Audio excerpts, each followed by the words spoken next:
ஒரு செம்மையான பயணம் போக வேண்டுமானால் நீங்கள் உங்களுக்கு எனக்கு இருக்க வேண்டிய இரண்டாவது zeal for the house of the Lord. தேவனுடைய வீட்டை குறித்த ஒரு வைராக்கியம் உங்களுக்கு எனக்கும் இருக்கு. ஒன்று, வீட்டை பற்றிய ஒரு அறிவு, knowledge about the temple or the beauty of the church. ரெண்டாவது என்ன இருக்க வேண்டும்? we must have the zeal, வைராக்கியம். தேவனுடைய வீட்டை குறித்த ஒரு வைராக்கியம் உங்களுக்கும் எனக்கும் மிக மிக அவசியம். அது ரெண்டாம் வசனத்தை கொஞ்சம் வாசிங்க. சங்கீதம் 84:2.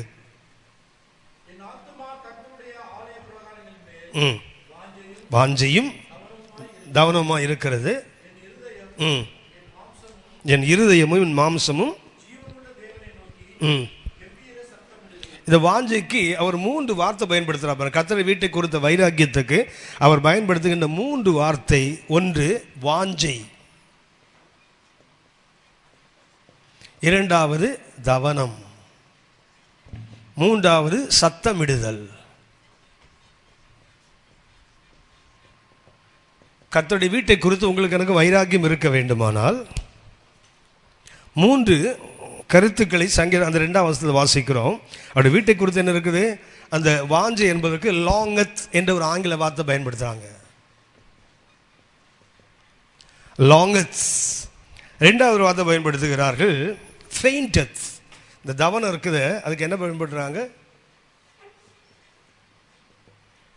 ஃபெயிண்டத். 3வதாக சத்தமிடுதலுக்கு கிரயத்.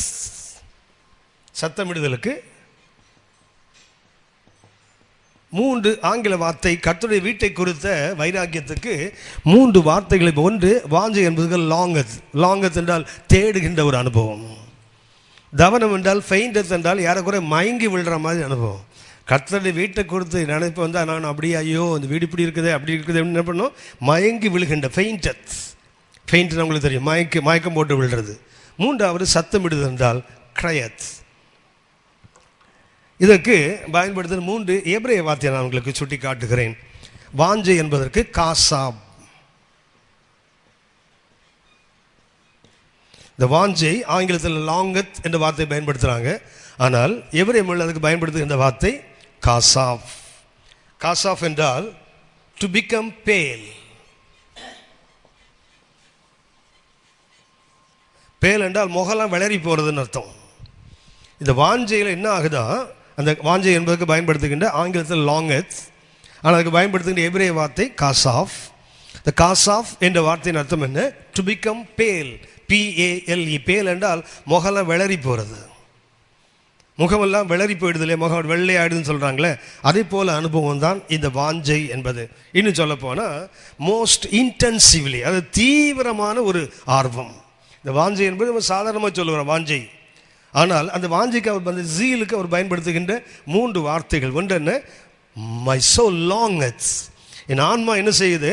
It seeks the house of God more intensely, ரொம்ப தீவிரமாக.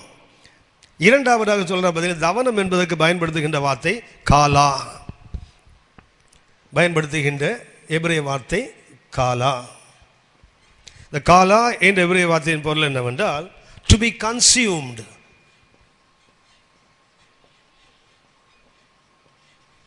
கன்சியூம்டு என்றால் பற்றி எரிவதுன்ற அர்த்தம். அதாவது ஒரு நெருப்பு பிடிச்சா எப்படி சாம்பலாக போயிடுறானோ, தவனம் என்பதற்கு ஃபெயிண்டத் என்ற ஆங்கிலத்தில், அதாவது மயக்கம் போட்டு விழுற மாதிரி.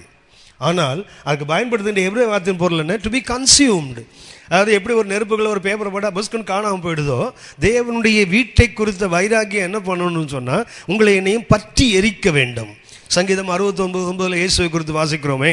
சங்கீதம் 69:9 ஒரு வீட்டை குறித்த வைராக்கியம் என்னை பட்சித்தது.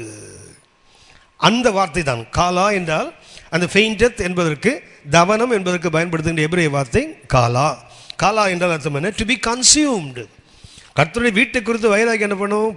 நம்ம எரித்தால் மிச்சம் மீது ஒன்று இருக்கு, வெறும் சாம்பல் தான் கிடக்கணும். 3வதாக சத்தமிடுதல் போட்டிருக்குது, அதுக்கு பயன்படுத்த வார்த்தை ரானான்.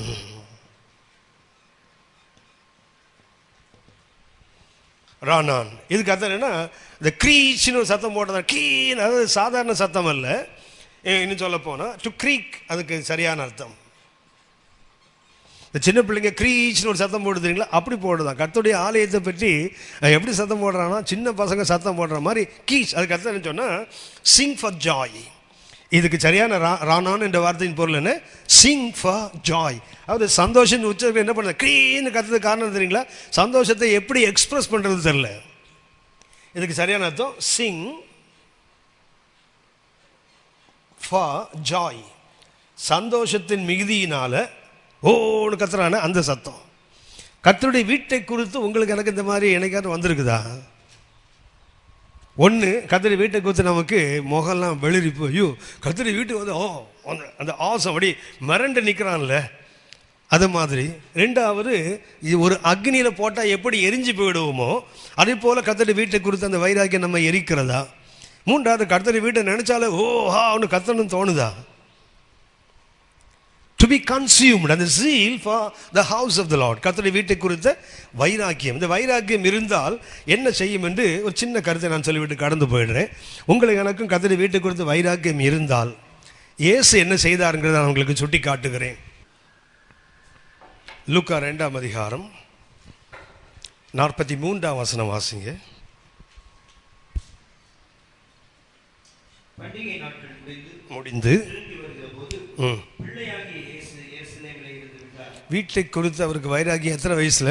12 வயசில் அவருக்கு என்ன வைராக்கியம் இருக்குது? இனிமேல் நான் ஆசிரியத்தில் இருக்க வேண்டிய ஆள் இல்லை, நான் எங்கே இருக்கணும்? கர்த்தருடைய வீட்டில் இருக்கணும்.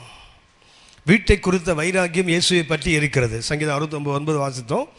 யோவான் 2:17 அந்த வசனத்தை ரிப்பீட் பண்ணுறாங்க. சீஷைகள் பின்னாடி நினைவு கூர்ந்தார்களாம். ஒரு வீட்டை குறித்த வைராக்கியம் என்னை பட்சித்து என்று எழுதியிருப்பதை அவர்கள் நினைவு கூர்ந்தார்கள் போட்டிருக்கோம் யோவான் 2:17. அப்படின்னா இயேசுவுக்கு அந்த தேவனுடைய வீட்டை குறித்த வைராக்கியம் இருந்ததுனால அவருக்கு என்ன தோணுச்சு தெரியுங்களா? இனிமேல் நான் இருக்க வேண்டியது எங்கே இல்லை? என்னுடைய வீட்டில் இல்லை, கர்த்தருடைய வீட்டில். எப்போனா அது ஏஜ் ஆஃப் 12. இயேசுவோட வாழ்க்கையில் அவருடைய வைராக்கியத்தின் முதல் படி என்ன தெரியுங்களா? he chose to be in the house of the Lord. தேவனுடைய வீட்டிலே இருப்பதை அவர் தன்னுடைய சொந்த வீட்டில் இருப்பதை விரும்பாமல் எங்கே விரும்புகிறார்? இன்னைக்கு திருப்பி யோசிச்சு பாருங்க, நம்ம ஆளை பாருங்க. இன்னைக்கு 24 மணி நேரம் அன்னாளை பற்றி பெருமையாக பேசுகிறோம். கிறிஸ்மஸ் வந்து என்ன பண்ணுவோம்? அவள் தேவனுடைய வீட்டை விட்டு விலகாமல் இருந்தால் இரவும் போது அங்கேயே உபவாசத்தால் ஜெபம் பண்ண சொல்கிறோம்ல. நாம் என்னைக்காவது அதை ட்ரை பண்ணியாவது பார்த்துருக்கோமா? கர்த்தருடைய வீட்டில் தான் இருப்பேன், நான் சபையில் தான் இருப்பேன் அப்படி என்னைக்காவது சொல்லியிருக்கிறோமா? 12 வயதில் என்ன நீங்கள் நானும் ஒரு புனித பயணத்தை மேற்கொண்டிருக்கிறோம். இந்த புனித பயணத்தை 2வது படி என்ன? zeal for the house of the Lord. கர்த்தருடைய வீட்டை குறித்த வைராக்கியம் முதல்ல என்ன பண்ணுன்னா, it will choose to be in the house of the Lord. கர்த்தருடைய வீட்டில் இருக்கணும் தான் தோணுமே தவிர அதுக்கு 12 வயசில் அவருக்கு தோன்றுது பாருங்க. 49ஆம் வசனம் வாசிங்க. லூக்கா 2:49. அதற்கு அவர், நீங்கள் ஏன் என்னை தேடினீர்கள்? என் பிதாவுக்கு அடுத்தவைகளில் நான் இருக்க வேண்டியது என்று அறியீர்களா என்றார். கொஞ்சம் யோசித்து பாருங்க. வீட்டில் அவர் கர்த்தருடைய வீட்டில் இருப்ப தெரிந்து கொண்டதுக்கு காரணம் என்னங்களா? உலக உறவுகளை வெறுக்க கற்றுக்கொண்டார். கர்த்தருடைய வீட்டை குறித்த வைராக்கியம் உங்களுக்கு எனக்கு இருக்குமானால் நாம் என்ன பண்ணுவோம் தெரியுங்களா? உலக உறவுகள் நமக்கு செகண்டரியாக தெரியும். தாயின் தகப்பன் என்ன பண்ணுறாங்க? பரிதபித்து கொண்டு வராங்க. 47ஆம் வசனம் கொஞ்சம் வாசிங்க. 47ஆம் வசனம்.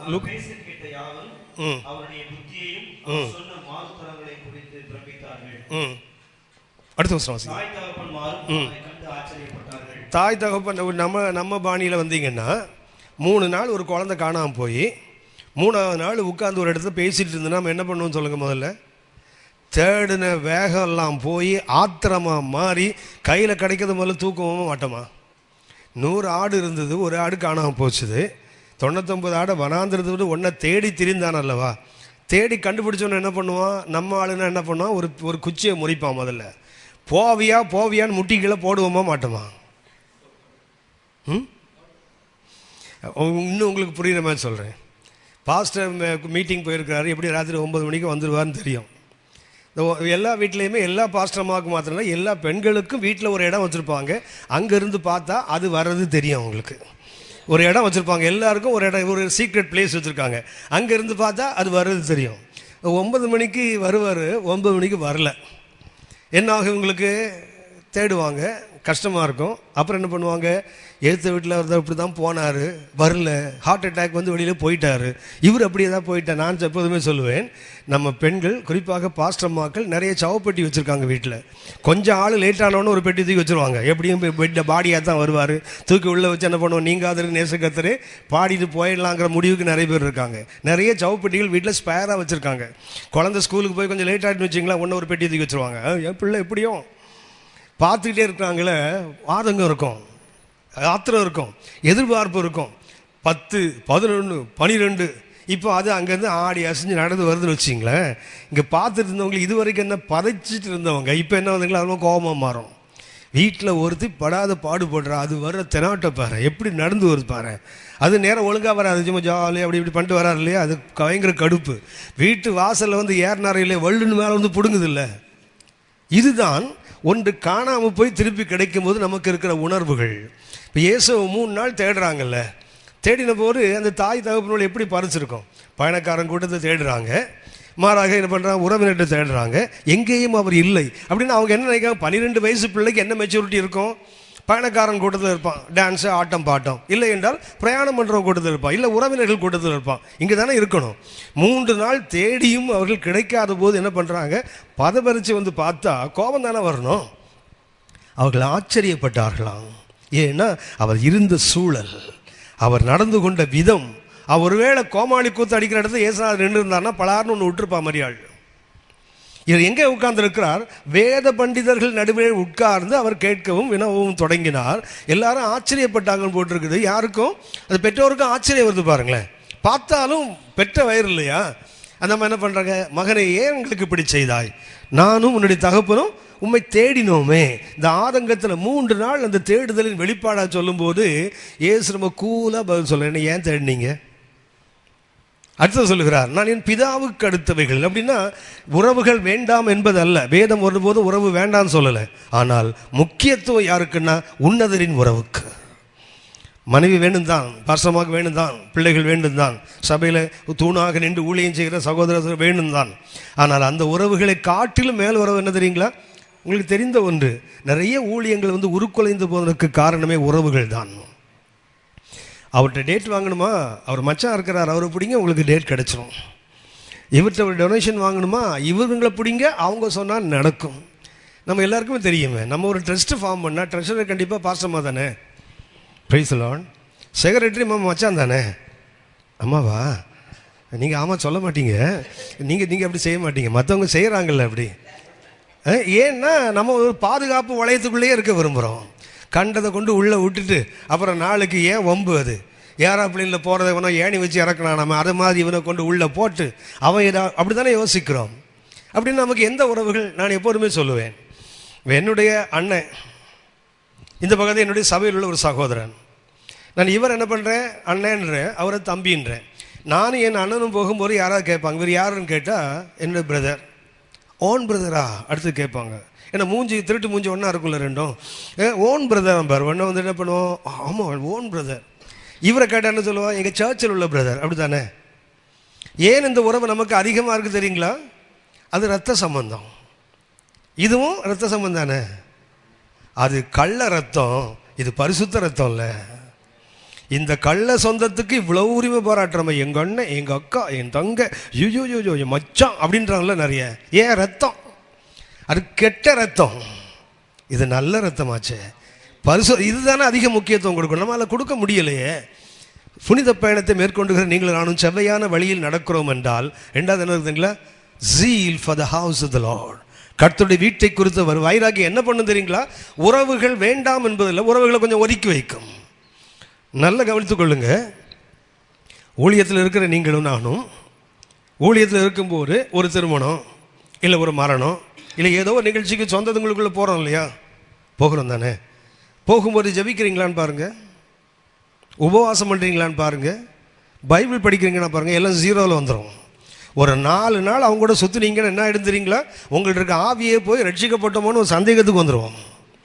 அதே 4 நாள் கர்த்தர் பிள்ளையோடு சுற்றி பாருங்கள், இன்னும் ஒருபடி வளர்ந்துருப்பீங்க, இன்னும் ஒருபடி உன்னதத்தை நோக்கி நெருங்கி போயிருப்போம். அப்படி அதனால தான் இயேசு என்ன பண்ணுறாரு, தாய் தகப்பன் வேண்டாம் என்பது அல்ல. ஒரு பிறந்த தியாகி யோசேப்பு ஒரு பெரிய அர்ப்பணிப்புள்ளவள் மரியாள். இவங்க 2 பேரையும் விட அவருக்கு எது உயர்வாக தெரிகிறது? பெற்றீங்க, வளர்த்தீங்க, பாதுகாத்தீங்க, சாப்பாடு போட்டீங்க, எல்லாம் உண்மைதான். ஆனால் உன் கருவில் வைத்தது என் தகப்பன் அல்லவா, என்னை அவர் சித்தத்தின்படி உலகத்துக்கு அனுப்பினது அவர் அல்லவா. அப்படின்னா நம்முடைய உறவு இன்னைக்கு நம்ம எதுக்கு முக்கியத்துவம் கொடுக்குறோம்? தேவனுடைய வீட்டை குறித்து உங்களுக்கு எனக்கும் பக்தி வைராக்கியம் இருந்தால் நம்முடைய உலக உறவுகள் 2ஆம் தரமாக தோன்றும். ஊழியர்களுக்கு எல்லாருக்குமே ஒரு சோதனை உண்டு. சொந்த குடும்பத்தை நடத்தாமல் தேவனுடைய சபையை எப்படி நடத்துவான்னு கேட்டிருக்குது. சொந்த குடும்பத்தை நடத்த வேண்டும், ஆனால் அதுக்காக சபையை நடத்தணும்னா சொந்த குடும்பத்தை காட்டிலும் இது வேண்டாம் என்பதல்ல, இதை காட்டிலும் அதிகம் யாருன்னு சொன்னால் ஆவிக்குரிய உறவுகள் தான். ஆனால் இன்றைக்கு ஆவிக்குரிய உறவுகளை நாம் 2ஆம் தரமாகத்தான் வைக்கிறோம். உலக உறவுகள் தானே முன்னாடி நிற்குது. யோசித்து பாருங்க, சபையில் ஒரு விசுவாசி ஒரு இல்லாதவன் வச்சுங்களேன், அவன் பொண்ணுக்கு திருமணம் வந்தால் ஒரு 500 ரூபா கொடுப்போம். அதுவே என்னுடைய அண்ணன் பொண்ணுக்கு திருமணம் 50,000 ரூபா கொடுக்குறாங்களே, ஆமாவா? எனக்கு ஒரு தங்கச்சி இருக்கான்னு வச்சிங்களேன், எந்த கூட்டத்துக்கு போனாலும் எந்த பைபிள் ஸ்டடிக்கு போனாலும் என் கண் எங்கே தான் இருக்கும்? பையன் அது கொஞ்சம் திறமையாக நிற்கிறானான்னு பார்க்கணும், மெதுவாக அப்படி வளைச்சி போட்டணும்ல. தோணுதா தோணலையா? ஆனால் சபையில் எத்தனை பிள்ளைகள் இருக்குது அந்த மாதிரி. என்னைக்காவது நமக்கு அந்த புத்தி எங்கேயா பார்த்தோன்னே இந்த பையன் நம்ம சபையில் அந்த பொண்ணுக்கு சரியாக இருக்கும் எத்தனை முறை யோசிச்சோன்னு செயல்படுத்த மாட்டோம்ல. ஏனென்றால் நமக்கு இந்த உறவு தான் அதிகமாக தெரியுதே தவிர இந்த உறவுகள் அல்ல. கொஞ்சம் பரிதாபத்துக்குரியது. ஒரு செம்மையான வழியில் நீங்கள்லாம் நடக்க வேண்டுமானால் மிக மிக அவசியம் என்ன? இயேசு உறவுகளை உதறினது மாத்திரமல்ல, 2வது தேவனுடைய ஆலயத்தை சுத்திகரித்தார்ல. யோவான் 2:15 கொஞ்சம் வாசிங்க. யோவான் 2:15 முதல் 17 வரை வாசிங்க. கயிற்றினால் ஒரு சவுக்கை உண்டு பண்ணி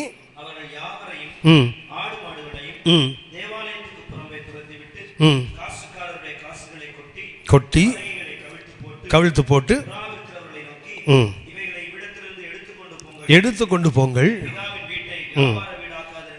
அப்போ 2வது இயேசுக்கு வைராக்கியம் இருந்தபோது முதல்ல என்ன பண்ணாரு? He chose to be in the house of the Lord. 12 வயசுலேயே அவருக்கு வீட்டை விட எது பெருசாக தெரிஞ்சது? இன்றைக்கி நிறைய விசுவாசிகளை பார்த்தீங்கன்னா ரட்சிக்கப்பட்ட போது வாரத்துக்கு 7 நாளில் 8 நாள் சபையில் உட்காந்துருப்பான். எந்த கூட்டம் நடந்தாலும் பழிக்கடையாக கிடப்பான். ஒரு 4 வாரம் ஆகட்டும், பைபிள் எடுத்து 4 வசனம் வாசிக்கட்டும், பார்த்தீங்கன்னா அதுக்கப்புறம் ஞாயிற்றுக்கிழமை கோயிலுக்கு வர்றதுன்னு ஏசுநாதருக்கு புண்ணியத்துக்கு வர மாதிரி வந்துட்டு போவான். ஏனென்றால் அவனுக்கு என்ன, ஆரம்பத்தில் இருந்த வைராக்கியம் வர வர காணாமல் போயிடுதில்ல. 2வதாக வீட்டை குறித்து வைராக்கியம் இயேசுவுக்கு இருந்ததுனால் அவர் என்ன செய்தார் தெரியுங்களா? He cleansed the house of the Lord. கர்த்தருடைய வீட்டை சுத்திகரித்தாரே. நமக்கு எல்லாருக்குமே தெரியும், அவர் சவுக்கை உண்டு பண்ணினார், எல்லாவற்றையும் சுத்திகரிக்கிறாரே. சுத்திகரித்து மைய கருத்து தெரியுங்களா? பணச்சத்தம். அங்கே என்ன கேட்கிறது? ஆடு மாடுகளின் சத்தம், புறாக்களின் சத்தம், காசுக்காரனுடைய காசு பாலைகள் சத்தம் தானே கேட்குது. மொத்தம் எதை குறிக்க தெரியுங்களா? Love for money. கர்த்தருடைய வீட்டை குறித்து உங்களுக்கு வைராக்கியம் எனக்கும் இருக்குமானால் நம்ம இதுதான் ஆலயம், கர்த்தருடைய ஆலயம். இந்த ஆலயத்துக்குள்ள என்ன இருக்காது? பணச்சத்தங்கள் கேட்காதுல்ல. பணம் நமக்கு தேவைதான், ஆனால் பணச்சத்தம் பாவமானது. பணச்சத்தம் பொல்லாததை உண்டாக்கும். அதை தவறான வழியில் சம்பாதிப்பதற்கு நமக்கு ஒரு வழியை காட்டும். எப்படியாகிலும் அதை பெற்றுக்கொள்ள வேண்டும் என்று தோன்றும். ஆனால் யோசித்து பாருங்க, சமீபத்தில் ஒரு திருமணத்துக்கு போயிருந்தேன். அந்த திருமணம் பாதி ஹிந்துக்கள் பாதி கேத்தலிக்ஸ். இந்த ஒரே ஒரு ஃபேமிலி மாத்திரம் ஆவிக்குரியவர்களாக ஒரு ஆவிக்குரிய திருமணம். அந்த திருமணத்தை பார்த்தபோது எனக்கு வருத்தப்படுறதா அழுறதா சிரிக்கிறதா ஒன்றும் புரியலை. 4 அங்கி போட்ட ஊழியர்கள் உட்காந்துருக்காங்க எனக்கு அந்த நிகழ்ச்சி நடத்துவதற்கு. அதாவது அடுத்த நாள் திருமணம்னா முதல் நாள் பெட்ரோத்தில் நடக்குது. அந்த பெட்ரோத்தில் 4 அங்கி போட்ட ஊழியர்கள் இருக்கிறாங்க. நான் எதிர உட்காந்துருக்கேன். நான் க்ளோசிங் ப்ரேயர் பண்ண அதுக்காக எதிர்க்கு கடைசியில் உட்காந்துருக்கிறேன். அப்போ என்ன பண்ணாங்கன்னா, அந்த 4 பேரில் ஒரு ஊழியக்காரர்கிட்ட அந்த பெண்ணோட தாத்தாவை கொண்டு என்ன பண்ணுறாரு, கொஞ்சம் டாக்குமெண்ட்ஸை கொடுக்குறாரு. பெட்ரோத்தில் என்ன நடக்குது, அவங்க கொடுத்த டவுரியை பார்த்துங்க. இனோவா கார் இப்போ உள்ள லேட்டஸ்ட் மாடல், 14 லட்சம் ரூபாயா அது விலை. அது அந்த இடத்துல ரெஜிஸ்டர் பண்ணால் 4 மாதம் ஆகுது. சென்னையில் ரெஜிஸ்டர் பண்ணி எப்படியோ கோல்மால் பண்ணி கார் வாங்கிட்டு போயிருக்காங்க. டவுரி 14 லட்சம் ரூபா. அப்போ எவ்வளோ கோல்டு போட்டிருப்பாங்கன்னு பாருங்கள். அதுக்கு கழுத்து கை கால் ஒன்றும் தெரியல, மொத்தம் கோல்டாகவே தான் தெரியுது அந்த பிள்ளைக்கு. மாத்திரமல்ல, அவர்கள் நிறைய பணம் கொடுத்துருக்காங்க. இதுக்கு அப்புறம் இந்த டாக்குமெண்ட்ஸ் கொடுக்குறாங்க. நான் பின்னாடி கேட்டேன், இந்த டாக்குமெண்ட் எது? நான் நினச்சேன் இந்த பெட்ரோல் பண்ணுறதுக்கு டாக்குமெண்ட் பண்ணுறாங்க போல் நினச்சா அவர் சொல்கிறாங்க 14 வீடு கொடுக்குறாங்க பிள்ளைக்கு. அந்த 14 வீட்டோட பத்திரம். சரி, அது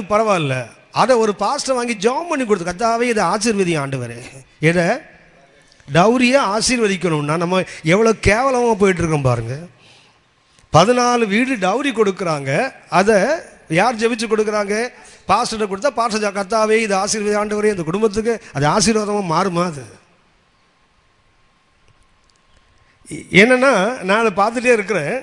அந்த வீட்டில் ஒரு கேத்தலிக் பையன் வந்து கேட்குறான், இவங்களாம் என்ன பாஸ்டர் இவங்க டவுரி கொடுக்குறான் அந்த ஆள், அதை இந்த ஆள் ஜெபம் பண்ணுறாரு பாரு. நான் யோசித்து பார்த்தேன், நம்மை விட உலகம் நம்ம ரொம்ப தெளிவாக பார்க்கிறது. இன்றைக்கு வரைக்கும் பாருங்கள், இந்த ஆலயத்துக்குள்ளே என்ன சத்தம் தான் கேட்டு இருக்குது? லவ் ஆஃப் மணி, பணச்சந்தம் தானே கேட்டுட்டு இருக்குது. பணத்துக்காக நம்ம எப்படிப்பட்டவனா ஊழியத்தை விற்கவும் நம்ம ஆயத்தமாக இருக்கிறோமே. சத்தியத்தை வாங்கு, சத்தியத்தை விற்காது என்றால் அர்த்தம் என்ன? எதை கொடுத்தும் சத்தியத்தை வாங்கு, எதற்காகவும் சத்தியத்தை விற்காதுன்னு அர்த்தம். சத்தியத்தை வாங்குவதற்காக எதையும் கொடுக்கலாம், ஆனால் சத்தியத்துக்காக என்ன எதற்காகவும் சத்தியத்தை விற்றுவிடக்கூடாது. கர்த்தரை வீட்டை கொடுத்து உங்களுக்கு எனக்கு வைராக்கியம் இருக்குமா? 2வது என்ன செய்யும்? சுத்திகரிக்கும். 1 உறவுகளை உதரும், 2வது சுத்திகரிக்கும்.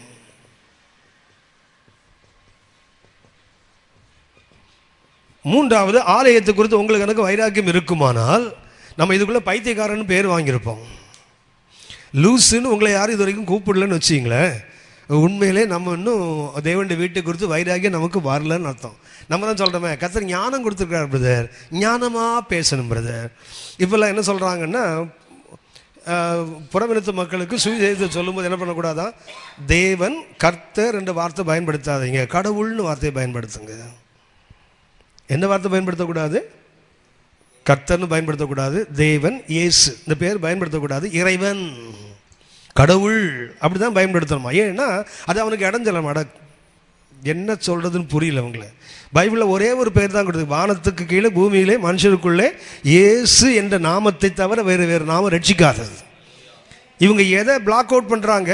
அது இயேசு என்ற பேரை சொல்லாத, கர்த்தர்னு சொல்லாத, தேவன்னு சொல்லாத, எது சொல்லு? கடவுள்னு சொல்லு, இறைவன் என்று சொல், தெய்வம் என்று சொல். எதை சொல்ல? ஏன்னா அவனுக்கு அது இடல் ஆகிடும். அவன் ரட்சிக்கப்பட போனால் போட்டோம். என்னவோ நீ வந்து இறைவன் கடவுள்னு சொன்னதுக்கு தான் அவன் ரட்சிக்கப்படுறானா? ரட்சிக்கிறவர் கர்த்தர். யோனா அன்னைக்கு மீன் வைத்துக்கொள்ள இருக்கும்போது அவனுக்கு தோன்றிச்சு ரட்சிப்பு கர்த்தருடையது. அன்னைக்கு அதை அப்படி தானே சொன்னான். நாம் இன்றைக்கி என்ன நினைக்கிறோம்? ஆளுக்கு ஏற்ற மாதிரி கூட்ட வச்சுருப்பான். ஆடுற மாட்டை ஆடி கறக்கணும், பாடுற மாட்டை இன்னும் ஆடு மாடு மேய்க்கிறாளா நீ? ஆண்டவருடைய ஊழியக்காரனாச்சே. வார்த்தைகளை பிளாக் அது அப்படின்னு என்ன நினைக்கிறாங்கன்னு இன்னைக்கு இப்படிலாம் சொன்னால் அது ஏசுநாதர் பைத்தியமா? சொல்லிட்டு போகட்டும். 2 கொரிந்தியர் 5:13 அப்படி தானே சொல்லுது, நாங்கள் பைத்தியம் என்றால் கிறிஸ்துவுக்காக பைத்தியம். நீங்கள் நானும் தேவனுக்கென்று பைத்தியம் என்று பேர் பெருமை தானப்படணும். இயேசுவுக்கு வீட்டை குறித்து வைராக்கியம் என்ன தெரியுங்களா? அவர் பைத்தியம் என்று அழைக்கப்பட்டார். மார்க் 3:21 வாசிங்க.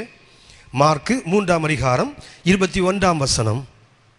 மார்க் 3ஆம் அதிகாரம் 21ஆம் வசனம். இல்லையா? 3:21. அவருடைய இனத்தார் இதை கேட்டபோது இயேசுநாதருக்கு என்ன ஆச்சா? பைத்தியம் முடிச்சிட்டான். இயேசுநாதரை பைத்தியம் கூட்டம், உங்களை என்ன இயேசு பைத்தியம் கூட்டம் பெருமைப்படணும். அந்த பைத்தியம் போட்டிருக்கு தெரியுங்களா? மதிமயங்கி இருக்கிறான்னு போட்டிருக்குற, அதுக்கு பயன்படுத்துகின்ற கிரேக்க வார்த்தை இது எக்ஸிஎஸ்டி. அந்த மதிமயக்கம்னு போட்டிருக்கு இல்லையா, அதுக்கு பயன்படுத்துகின்ற கிரேக்க வார்த்தை எக்ஸிஎஸ்டி. தி எக்ஸிஎஸ்டி என்றால் என்ன? He has gone too far, ரொம்ப தூரம் போயிட்டாருன்னு அர்த்தம். இங்கே அந்த எக்ஸிஎஸ்டி கிரேக்க வார்த்தைக்கு அதில் நம்ம கொச்சப்பாடு சொன்னால் ஓவராக போகாதப்பான்றாங்கல்ல, அதுதான் இது. இயேசுநாதருக்கு பைத்தியம் சொல்ல ரொம்ப ஓவராக தான் போகிறாரு. என்னையா அப்படி ஓவராக போயிட்டார் அவர்? அதுவா, ஒரு நல்ல ஆசாரி வேலை பண்ணிட்டு இருந்தார் இயேசுநாதர். மார்க் 6:3 வாசிக்கிறவன் தச்சன் அல்லவா?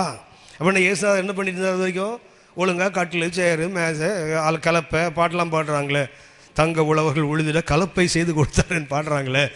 சரி, இயேசுநாதர் ஒரு நல்ல தச்சனா, ஒரு நல்ல பேர் வாங்கின தச்சனாக இருந்தார். என்ன பண்ணிட்டு திடீர்னு அதுக்கு என்ன ஆச்சுதோ தெரியல, வேலையை விட்டுடுச்சு. வேலையை விட்டு ஊழியத்துக்கு வந்து அதானே சொல்கிறாங்க எல்லாரும். பொழைக்க தெரியாது, பொழப்ப கெடுத்துட்டு பாரு அப்படி தானே சொல்கிறாங்க. அப்படின்னா என்ன? அது லூஸு மாத்திரமில்லை. சரி, வேலையை தான் விட்டான். 4 நல்லவன் பெரியவனோடு சேரக்கூடாதா? உருப்படாத 4 பசங்களை கூட்டி ஏசா சுற்றி திரிகிறாரு. கூட இருக்கிறவங்க யார்? ஆமாம், மீன் பிடிச்சும் மீன் கிடைக்காத மீன் பிடிச்சி வலை கிடைச்சவனாலும் பரவாயில்ல, அது அன்சக்ஸஸ்ஃபுல் ஃபிஷர்மேன். அடுத்து இவன் யார்? டேக்ஸ் கலெக்ட் பண்ணுறவன். அட பாவி, இவனா நல்லவன் பெரியவனோடு சுற்றினா பரவாயில்ல, 4 போக்கிரிங்களோடு 4 உருப்படாதவனோடு இயேசு சுற்றுறாரு. 3வது மிக பொல்லாதது என்னென்னா, வேதபாரகன் பரிசேயர் இயேசுநாதர் எதுக்குறாரு, ஆலய தலைவர்கள்ட்ட போய் சண்டை போடுறாரு, நீ நடத்துறது சரியில்லைன்னு சொல்கிறாரு. இப்போ இது பைத்தியமா இல்லையா? அதான் சொல்லிட்டான். இவன் என்ன பண்ணிட்டான், மதிமயங்கி அல்ல, he has gone too far, ரொம்ப தூரம் போயிட்டாரியா, ரொம்ப ஓவராக போகிறார். லூக்கா 15:17 பார்த்தீங்கன்னா, அந்த இளையகுமாரன் இருக்கான் இல்லையா, லூக்கா 15:17, அவன் அந்த பண்டிகை தகவல்கள் கிடைக்காத போது என்ன பண்ணுவான் தெரியுங்களா? 15:17 வாசிங்க. அந்த புத்தி தெளிந்த போதுங்கிறதுக்கு இங்கிலீஷில் பார்த்தீங்கன்னா when he came to himself. புத்தி தெளிந்த, புத்தி இல்லாதவன் என்ன அர்த்தம், அவனை விட்டு அவனே தூரம் போயிட்டான்னு அர்த்தம். புத்தி தெளிந்தது என்ற அர்த்தம் he has come to himself. when he came to himself தான் ஆங்கிலத்தில் மிக அற்புதமாக கிரேக்கம் எழுந்து அப்படியே மொழியாக பண்ணுறாங்க. when he came to himself, வந்தபோது தான் ஐயோ நான் யாருன்னு தெரிஞ்சுதான். இயேசுநாதருக்கு என்ன ஆச்சுது, he has gone out of him. இயேசுநாதர் அவரை விட்டு என்ன பண்ணிட்டாரு, தூரமாக போயிட்டாரு.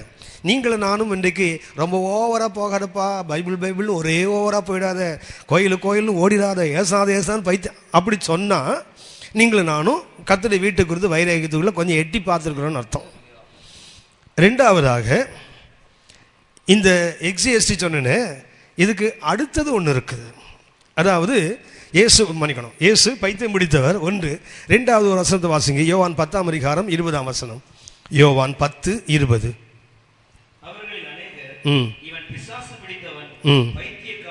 முதல்ல இயேசுவை பைத்தியம் சொன்னது வீட்டில் உள்ளவனுங்க, இப்போ ஊரில் உள்ளவங்களாம் சொல்கிறான். யார்? யூதர்கள் சொல்கிறாங்க. இது யார்? அவனாவது மதிமயங்கிருக்கான் இவன் சொன்னான், கூட பிசாசு பிடிச்சவன் சேர்த்துக்கிட்டானுங்க ஆளுங்க. 1 கொரிந்தியர் 1:23 வாசித்து பார்த்தீங்கன்னா, சிலுவை பற்றிய உபதேசம் கெட்டு போகிறவர்களுக்கு இல்லைங்க, யூதனுக்கு இடரல், கிரேக்கனுக்கு 23 வசனம் வாசிங்க.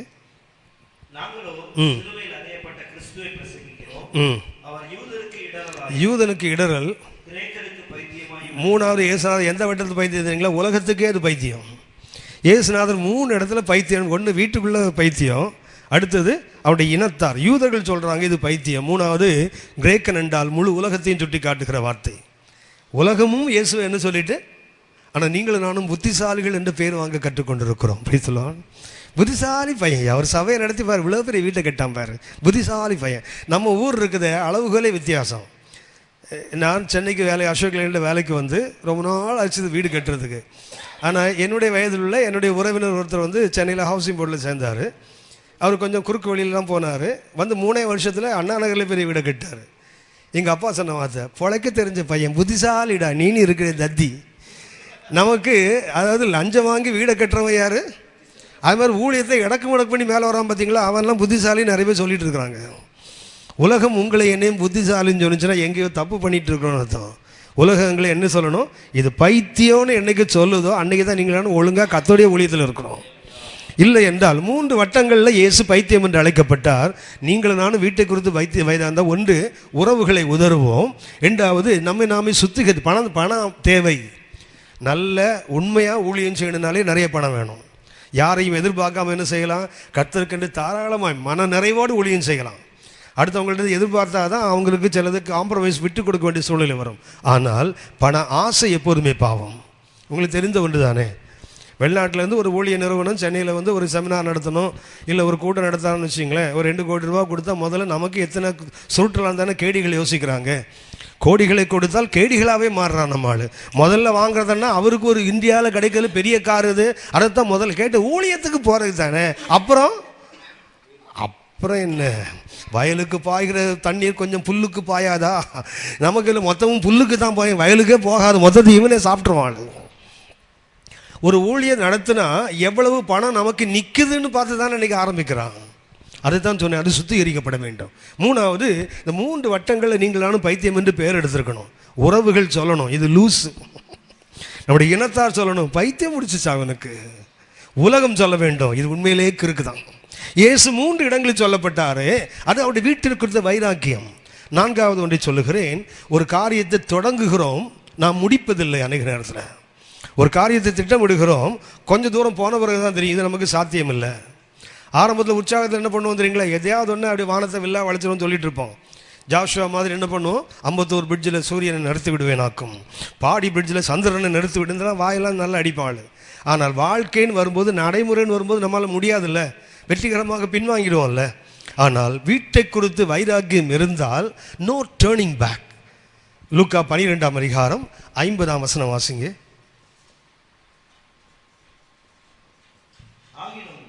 நான் முழுக வேண்டிய ஒரு ஸ்நானம் உண்டு, அது முடியும் அளவும் எவ்வளவோ நெருக்கப்படுகிறேன். இயேசு அவர் நிறைவேற்ற வந்த வேலை ஒன்று லகுவான வேலை இல்லை. நான் முழுக வேண்டிய ஒரு ஸ்நானம் உண்டு, அது நிறைவேறும் அளவும் நான் எவ்வளவோ இயேசு நெருக்கத்தில் தான் வாழ்ந்தார். அவர் உங்களுக்கு தெரியும், அவர் உலகத்தில் வரும்போதே பேசிட்டு வந்தார். நம்மலாம் உலகத்தில் வந்தபோது கேன்னு கத்திட்டு வந்தோம் இல்லையா, நம்மலாம் அழுது கொண்டு வந்தோம். இயேசுநாதர் அழுதுட்டு வரல, பேசிக்கிட்டே வந்தார். ஆமாம் தானே? இயேசு உலகத்தில் வரும்போது நம்மள மாதிரி கேன்னு கத்திட்டு வந்திருப்பாரா? பைபிள் ஸ்கூலில் ஒரு முறை பசங்கள்ட்ட கேட்டால், கர்த்தருக்கு எத்தனை கண்ணுன்னா 2ன்னு அடித்து சொல்கிறோம். என்ன கேட்டால், நமக்கு 2 தானே இருக்குது, நம்ம அவர் சாயல் தான் நம்மளை படித்தார், அப்போ அவருக்கும் 2 தான் இருக்கணும். நான் சொன்னேன் இல்லை, அவருக்கு 7 கண்ணுன்னு போட்டிருக்குது. உடனே ஒருத்தர் இன்ஸ்டன்டேனியஸாக கேட்டான், எப்படி கண்ணாடி போடுவார்னு கேட்டான். ஏன்னா இங்கே 3 கண்ணு இங்கே 3 கண்ணு தான், நடுவில் மூக்கு இருக்கும், ஈஸியாக போட்டுடலாம். 7 கண்ணு இருந்தால் நான் 7வது நம்ம 3.5 கண்ணுலலாம் மாட்டும் கண்ணாடி. நம்ம ஆளுக்கு பயங்கர நக்கல் இதிலெல்லாம். நம்ம ஷார்ப்பாக ஒருத்தர் பைபிள் ஸ்கூலில் கேட்டான், உன்னை பகைக்கிறவனுக்காக ஸ்நேகிக்கணும், அவனுக்காக ஜெபம் பண்ணணும்னு ஏசு சொன்னார்ல, என்னுடைய ஒரே பகைவன் பிசாசு, அவன் ரட்சிக்கப்படணும்னு ஜெபிக்கட்டுமான்னு கேட்டான் ஒருத்தன். நியாயமான கேள்வி தானே? நம்மளால் அதெல்லாம் ரொம்ப புத்திசாலித்தனமாக கேட்பாள். சரி, போகட்டும். இந்த டேர்னிங் பேக் இருக்குத, இயேசு உலகத்துக்குள் வரும்போது அவர் அழுது கொண்டு வரவில்லை, பேசிக்கொண்டே வந்தார். எபிரேயர் 10ஆம் அதிகாரம் 5 முதல் 7 வசனங்களை பார்த்தீங்கன்னா, அவர் உலகத்தில் பிரவேசிக்கும் போது பலியையும் காணிக்கையும் நீர் விரும்பாமல் எனக்கு ஒரு சரீரத்தை ஆயத்தம் பண்ணினே. தேவனே, பாவ நிவாரண பலிகளும் குற்ற நிவாரண பலிகளும் உமக்கு பிரியமல்லவென்று சொன்னீர். இதோ உமது சித்தத்தின்படி செய்ய வருகிறேன், என்னை குறித்து புஸ்தகச் சுருளில் எழுதியிருக்கிறதே. அப்போ இயேசு உலகத்துக்குள்ள while he entered into the world, he don't cried ஊன்னு குழந்தை மாதிரி கத்தலை. He was talking with the Father. பிதாவோடு சங்கீதம் 40 6 முதல் 8 வரை பேசிட்டு வர்றாரு. எபிரேயர் 10 5 முதல் 7 வரை உள்ளது. சங்கீதம் 40 6 முதல் 8 வசனங்கள். அந்த வசனத்தை தான் இயேசு வரும்போது அவரை குறித்து எழுதி இருக்கிறது, அதை அவர் சொல்லிக்கொண்டே வருகிறார். வாசிங்களேன், சங்கீதம் 40 6 முதல் 8 வரை.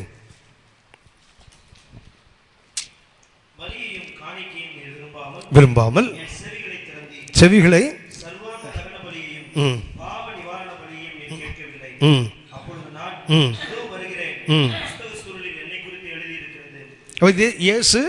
இயேசுவை பற்றி முன்னாடி எழுதப்பட்ட ஒன்று இது. இயேசு திரும்ப சொல்லும்போது இவரே 10:5 பார்த்தீங்கன்னா ஒரு சின்ன மாற்றம் இருக்கும். இங்கே சங்கீதம் 40:6 பார்த்தீங்கன்னா என் செவிகளை திறந்தீன்னு இருக்கும். ஆனால் அங்கே என்ன போட்டுருங்களா, எனக்கு ஒரு சரீரத்தை ஆயத்தம் பண்ணினேன்னு போட்டிருக்கோம். சங்கீதம் 40:6 என்ன போட்டிருக்குது, அவ பலியையும் காணிக்கையும் விரும்பாமல் எனக்கு என் செவிகளை திறந்தீர். ஆனால் எபிரேயர் 10:5 பார்த்தீங்கன்னா பலியையும் காணிக்கையும் விரும்பாமல் எனக்கு ஒரு சரீரத்தை, அப்படின்னா செவியை திறக்கிறதும் சரீரத்தை ஆயத்தம் பண்ணுறதும் ஒன்றா? புரியுதா உங்களுக்கு? சங்கீதம் 40:6 செவிகளை திறந்தீர், இங்கே என்ன போட்டிருக்குது, சரீரத்தை ஆயத்தம் பண்ணினீர். அப்போ அப்படியே தானே திருப்பி எடுத்து எழுதணும். ஏன் அது ஒன்று மொழி மாற்றத்தில் உள்ள, அது எபிரேய மொழி, கிரேக்க மொழி, எழுதும்போது ஈக்குவலான வார்த்தைகள் இல்லை, ஆனால் கருத்து ஒன்று தான். செவியை திறந்தீர் என்றால் இதுக்கு உள்ள இல்லை, இந்த இடத்தை திறக்கிறது. You have pierced my ears. எபிரேய மொழியிலேருந்து ஆங்கிலத்தில் பார்த்தீங்கன்னா யூ ஹவ் பியர்ஸ்ட் மை, செவியை திறக்கலை, செவியில் ஓட்ட போட்டீங்க. யாருக்கு ஓட்ட போடுவாங்க? நிரந்தர அடிமைகளுக்கு. ஒருவன் 7 வருஷம் அடிமையாக இருந்து 7ஆம் வருஷம் விடுதலை பெறும்போது, விடுதலை பெற சம்மதியாமல் நான் என் எஜமானுக்கு தான் சொந்தம், எஜமானு இருப்பேன் என்று சொன்னால் அவன் அந்த ஊருடைய நியாயாதிபதியில் அழைத்து போக வேண்டும். அவன் வீட்டு வாசல் காலில் கொண்டு போய் என்ன செய்யணும், கம்பியை பழுக்க வச்சு காதை அந்த வாசல் காலோடு சேர்ந்து குத்தணும். அதை எடுத்து விட்டால் காதில் ஒரு பெரிய ஓட்டை இருக்கும். அந்த ஓட்டை எதை குறிக்கும் என்றால் அவன் எஜமானுக்கு நிரந்தர அடிமை. இயேசு சங்கீதம் 40:6 படி பார்த்தீங்கன்னா என் செவியை திறந்தீர் என்றால், ஆங்கிலத்தில் பாருங்கள், யூ ஹவ் பியர்ஸ்ட் மை இயர்ஸ்ன்னு இருக்கும். என் செவிகளை நீங்கள் என்ன பண்ணீங்க, ஓட்ட போட்டீங்க. அது அர்த்தம் என்ன? இயேசு தன்னை பிதாவுக்கு எப்படி ஒப்பு கொடுத்தார் என்றால் நிரந்தர அடிமையாக. ஆனால் பின்னாடி என்ன போட்டிருக்குது, செவியை திறக்க வேண்டாம், இப்போ என்ன திறந்தா போது, உடலை ஆயத்தம் பண்ணினாலே இப்போ. ரெண்டுமே கீழ்ப்படிதல் தான். செவியை திறப்பதும் என்ன, நிரந்தர அடிமையாக தேவனுக்கு ஒப்பு கொடுப்பது. சரீரத்தை ஆயத்தம் பண்ணுவதற்கு, சிலுவையில் சிதைக்கப்படுவதற்கு. அப்படின்னா கர்த்தர் செவிகளை திறந்தார் என்றால் இங்கே என்ன சொல்ல, உடலை ஆயத்தம் பண்ணினீர் என்றால் அது உடம்பு சிலுவையிலே சிதைக்கப்படுவதற்கு ஒப்பு கொடுக்கப்பட்ட கீழ்ப்படிதல் என்று அர்த்தம்.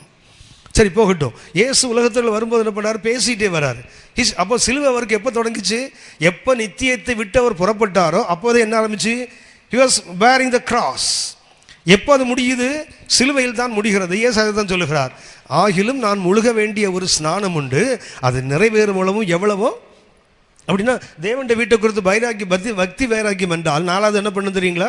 ஒரு காரியத்தை கர்த்தருக்காக செய்ய தொடங்குகிறோம், தீர்மானிக்கிறோம், ஜெபிக்கிறோம், உபவாசிக்கிறோம், தேவ சத்தத்தை கேட்கிறோம். அதுக்கப்புறம் ஏன் டவுட் வரணும்? அப்புறம் ஏன் இது நம்மளால் முடியாது, நமக்கு மிஞ்சின ஒரு பாரம் அப்படி ஏன் போட்டுட்டு வரணும்? இயேசுவுக்கும் அந்த நிலை வந்தது. இது உமது சித்தம் தானா என்று சிலுவைக்கு முன்பாக கெத்செமனேலில் ஜெபித்தார்ல, வேர்வை ரத்தத்தின் பெருந்துளியாக விழும்பளவுக்கும். உலகத்துக்குள்ளே வரும்போதே சிலுவைக்கு தான் வரேன்னு பேசிட்டு வர்றாரு. ஆனால் உலகத்தை முடிக்கும் போது என்ன பண்ணுறாரு? சிலுவையும் சித்தமும் ஒன்று தானான்னு வேர்வை ரத்தத்தின் பெருந்துளியாக விழுன்னு ஜெபிக்கிறாரு. அப்படியானால் இயேசுவுக்கு தடுமாற்றங்கள் இல்லை என்று சொல்ல முடியாது. இயேசு நெருக்க வந்து சொன்னார், எவ்வளவோ நெருக்கப்படுகிறேன், ஆனால் என்ன செய்யலை? இயேசு பின்வாங்கவில்லை. ஏசாயா 50ஆம் அதிகாரம் 4 முதல் 7 வரைக்கும் வாசித்து பார்த்தீங்கன்னா அவர் பின்வாங்கவில்லை என்று வேதம் சொல்லுகிறது. அப்படின்னா பின்வாங்கக்கூடிய சோதனை அவருக்கு இருந்தது. ஏசாயா 50 4 முதல் 7 வரை வாசிங்க. இளைப்படைந்தவனுக்கு சமயத்துக்கு வார்த்தை சொல்ல தந்தள்ளினார்.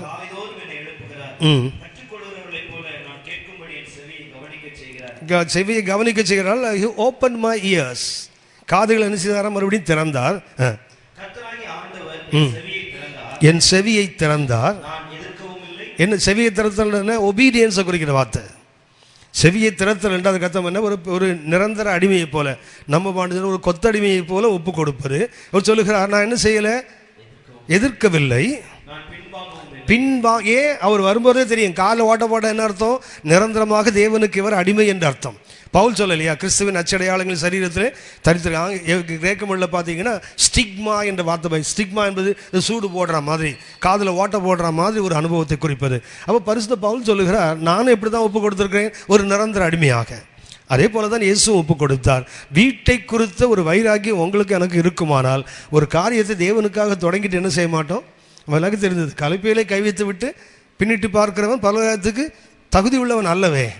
அன்றைக்கு நம்ம இதை செய்கிறோம், ஒரு தீர்மானத்தை எடுக்கிறோம், ஒரு காரியத்தை கற்றுக்காக செய்ய ஆரம்பிக்கிறோம், ஒரு ஸ்டேஜில் நமக்கு முடியாதுன்னு தோணும். அப்போ என்ன பண்ணுவோம் தெரியுங்களா? அதுக்கு மேலே நம்ம என்ன பண்ண முடியும்? நம்மளால் முடிஞ்சதெல்லாம் பண்ணிட்டோம். இல்லை, வீட்டை குறித்து வைராக்கியம் இருந்தால் உயிரை கொடுத்தாகிலும் என்ன பண்ணுவோம்? அதை நிறைவேற்ற முயற்சி செய்யும்.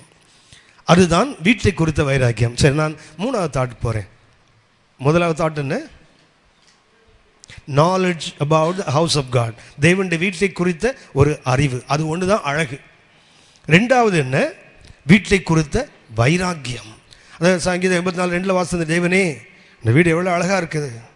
மாத்திரமல்ல என்ன சொல்லுகிறார்? 2ஆம் வசனம் வாசிங்க. 84:2, சங்கீதம் 84:2. இருக்கிறது.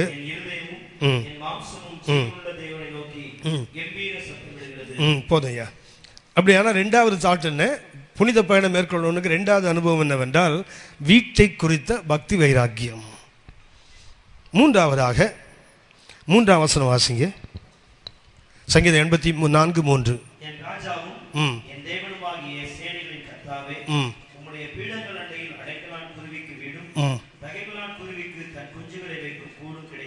மூன்றாவது புனித பயணம் மேற்கொள்றவனுக்கு இருக்க வேண்டிய தன்மை என்னவென்றால் நாலேஜ் அபவுட் காட்ஸ் மெர்சி.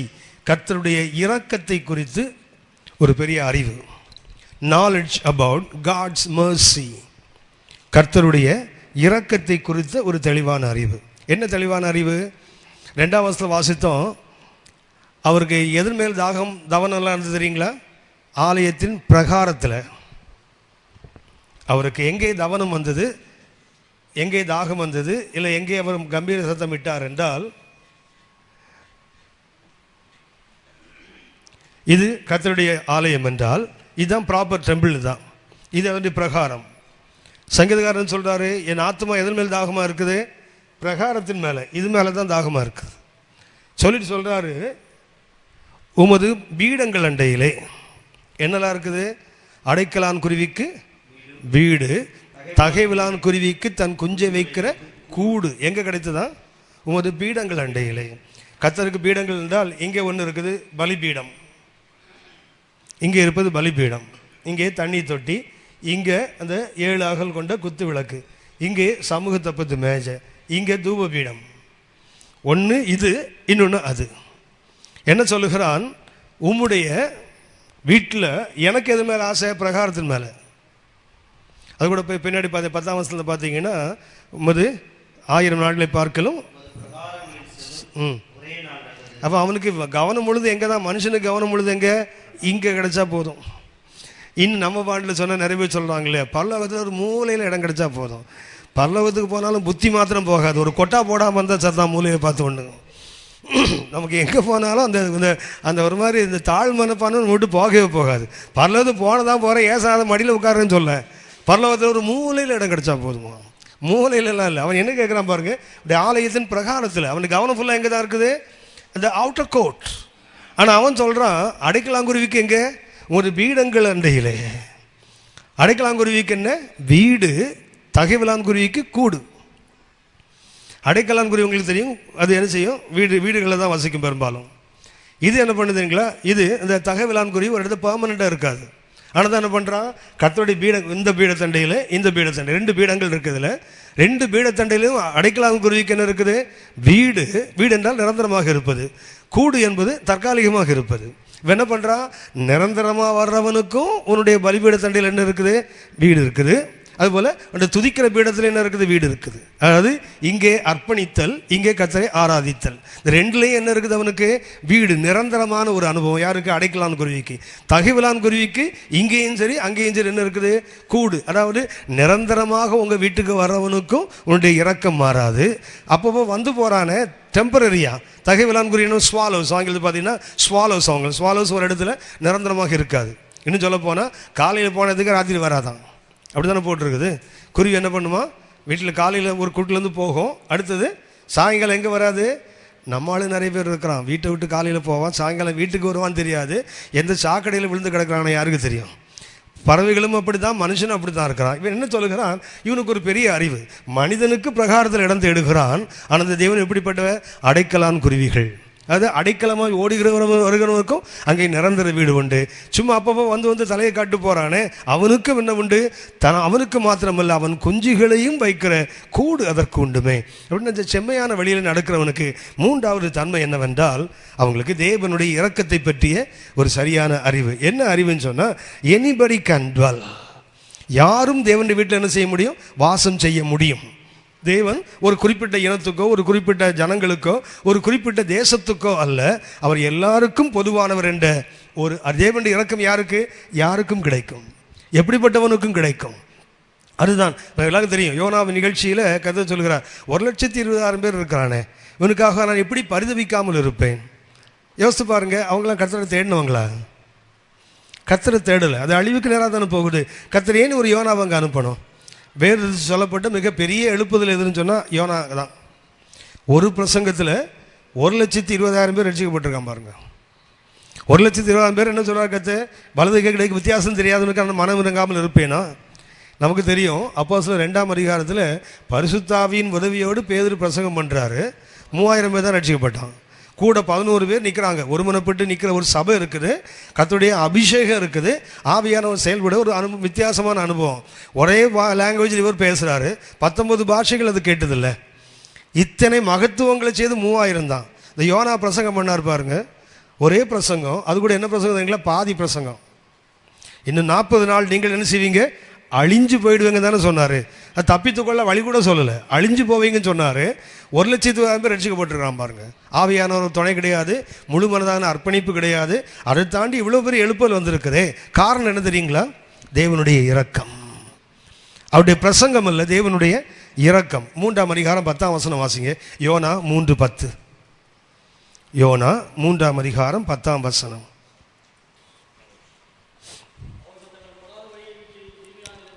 அவர்கள் தங்கள் பொல்லாத வழிகளை விட்டு திரும்பினார்கள் என்று தேவன் அவர்கள் கிரியைகளை பார்த்து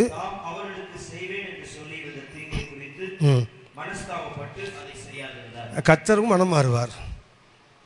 நம்ம எல்லாம் சொல்லிட்டு இருக்கோம், எண்ணாகமத்தை பேஸ் பண்ணி என்ன சொல்லிட்டு இருக்கோம், 24 அதிகாரத்தை பேஸ் பண்ணி என்ன சொல்கிறோம், அவர் மனம் மாற மனுபுத்திரன் அல்ல, சொல்லியும் செய்யாது, இப்படிலாம் வாசிக்கிறோம் இல்லையா. ஆனால் இங்கே போட்டிருக்குது கர்த்தர் மனம் மாறினார்னே போட்டிருக்கு. ஏனென்றால் அவருடைய கிரியைகள். அப்படி அந்த இரக்கம் யாருக்கு போகும்? யாருக்கும் போகும். அவருடைய இரக்கத்துக்கு என்ன கிடையாது, எல்லையும் கிடையாது, முடிவும் கிடையாது. இந்த அறிவு செம்மையான பயணத்தில் உள்ளவங்களுக்கு இருக்க வேண்டும். என்ன அறிவு? தேவனுடைய அந்த இரக்கம் யாருக்கும் கிடைக்கும், ஒரு தனிப்பட்ட கூட்டத்துக்கு அல்ல. இந்த எண்ணத்தை நீங்களான மாற்றிக்கொண்டால்தான் இந்த யோனாவோட மனநிலைமை விட்டு நாம் வெளியே வர முடியும். யோனாவுக்கு என்ன இருந்தது? யூதர்கள் தவிர எபிரேயர்கள் தவிர வேறு யாரும் பரலோகம் போகக்கூடாது. உங்களுக்கு தெரியும், பால் யாங்கிச்சு அவருடைய ஊழியத்தின் ஆரம்ப காலத்தில் கர்த்தர் ஒரு முறை அவர்கிட்ட பேசினார். ஜப்பானில் போய் ஜப்பானுக்கு சுவிசேஷத்தை அறிவிக்க வேண்டும். அவர் சொன்னார், வேறு ஆளை பாரியா, ஜப்பானிய ஒருத்தங்க கூட மோட்சம் வரக்கூடாது, எல்லாரும். ஏன்னா 2ஆம் உலக யுத்தத்தில் அந்த தென்கொரியாவை அந்த அளவுக்கு நாசப்படுத்தினவர்கள். அவர் சொல்லுகிறார், என் தாய்களும் என் தங்கைகளும் தெருக்களிலே சீரழிக்கப்பட்டதை என் கண்ணால் பார்த்துருக்கேன். குழந்தையாக இருந்தபோது நான் எப்படி இவன் ரட்சிக்கப்படணும்னு ஜெபம் பண்ணுவேன். கர்த்தர் சொன்னார், நீ தான் இவனுக்கு சொல்லணும், உன்னை கொண்டு தான் ரட்சிப்பேன். அவர் சொன்னார், அதனால சொல்ல முடியாது. ஜப்பானுக்கு போயிட்டார், ஒரு ஹோட்டலில் போய் தங்கிட்டு ஜெபம் பண்ணுறார், ஆண்டவரே வேறு யாராவது அனுப்புங்க, நான் போக மாட்டேன், இவன் ஒருத்தன் கூட ரட்சிக்கப்படக்கூடாதுன்னு நான் நினைக்கிறேன். கர்த்தர் அவனுக்கு ஒரு தரிசனத்தை கொடுத்தார். ஒரு கை தோன்றி அவருடைய தலைக்குள்ளே போய் அவருடைய இதயத்துக்குள்ளே இருந்து ஒரு மரத்தை வேரோடு பிடுங்குவது போல் ஒன்றை கண்டார். அந்த வேர் பிடுங்கப்பட்ட போது அவர் சொல்லுகிறார், ஒரு பெரிய சமாதானம் எனக்குள்ளே வந்தது. ஜப்பானியர்களை பார்த்த உடனே அவனை நேசிக்கக்கூடிய ஒரு உணர்வு வந்தது. அவனுக்கு நான் சுவிசேஷம் சொன்னேன். இன்றைக்கி ஜப்பானில் ஒரு அசைவு இருக்குமானால் பால் யாங்கிச்சோ போன்ற ஆட்களால் செய்யப்பட்ட ஊழியங்கள் தான். ஆனால் முதல்ல அவர் எப்படிப்பட்டவர் தெரியுங்களா? நான் போக மாட்டேன். ஏன்னா நமக்கு என்ன இருக்குது தெரியுங்களா, இவர் ரட்சிக்கப்படணும், இவர் ரட்சிக்கப்படணும், இவன் வரக்கூடாது. நமக்கு இன்றைக்கும் பார்த்தீங்கன்னா சில வரைமுறைகள் வச்சுருக்கிறோம்.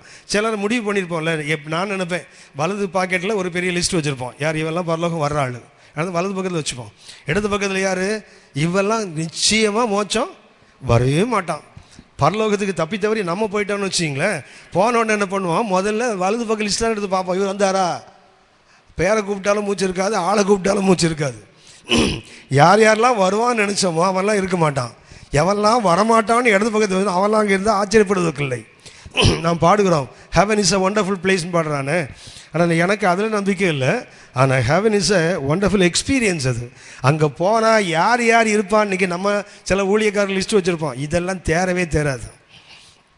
ஒரு சிலரை வச்சுருப்போம், இவரெல்லாம் கண்டிப்பாக இருப்பார். பாட்டு பாடுவோம்ல, நீ அங்கே இருப்பாயோ, எல்லா வீட்லேயும் பாடுவோம், நீ அங்கே இருப்பாயோ, நீ அங்கே இருப்பாயோ, நீ அங்கே இருப்பாயோ சொல் என் அடுத்த நாம் அங்கே நாமளே சொல்லிப்போம், நான் அங்கே இருப்பேன், நானும் இப்படி பாட்டெலாம் பாடிட்டு இருக்கிறோம்ல.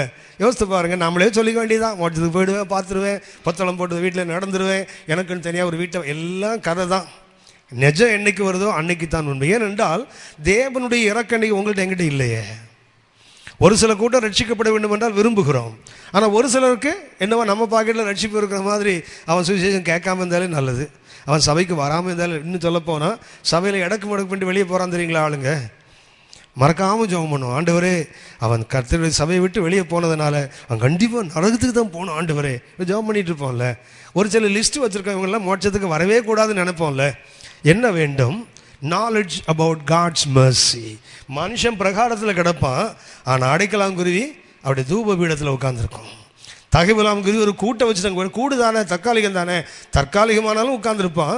நாம் இன்றைக்கு நிறைய நேரத்தில் ஏமாந்து போக வாய்ப்பு உண்டு. 4ஆவதாக வேண்டி சொல்லுகிறேன், 4ஆம் வசனம் வாசிங்க. சங்கீதம் 84:4. உமது வீட்டில் வாசமாய் இருக்கிறவர்கள் பாக்கியவான்கள். 4ஆவது அப்ரிசியேஷன் ஃபார் ஸ்பிரிச்சுவல் ப்ராக்டிசஸ். ஆவிக்குரிய பயிற்சியை சில செய்கிறாங்களே, அதை பார்க்கும்போது உங்களுக்கு எனக்கு இருக்கணும், அதை பாராட்டுகின்ற மனோபாவம் இருக்க வேண்டும். நாம் செய்யாத ஒரு ஆவிக்குரிய பயிற்சியை இன்னொரு தெய்வ மனுஷன் செய்தால் நமக்கு எரிச்சல் தான் வரும்.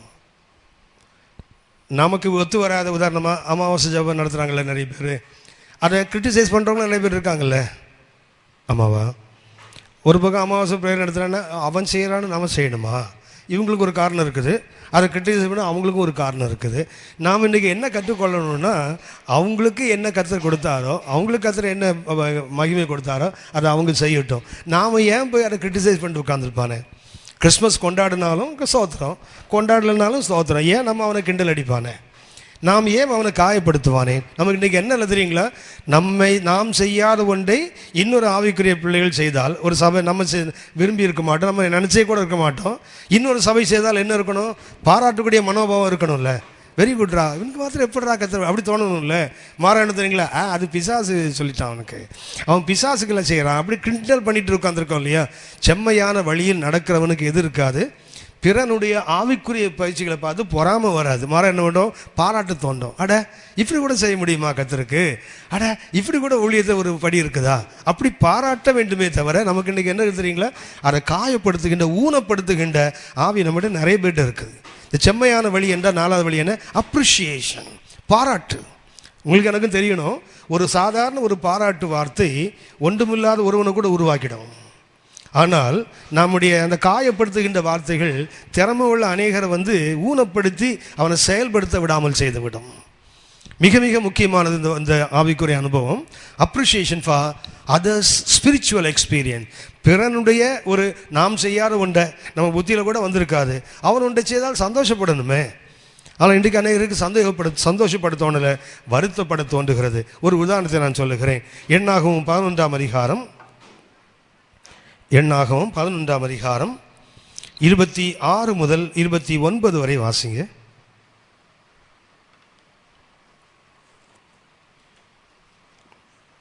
எண்ணாகமம் 11:26 முதல் 29 வரை.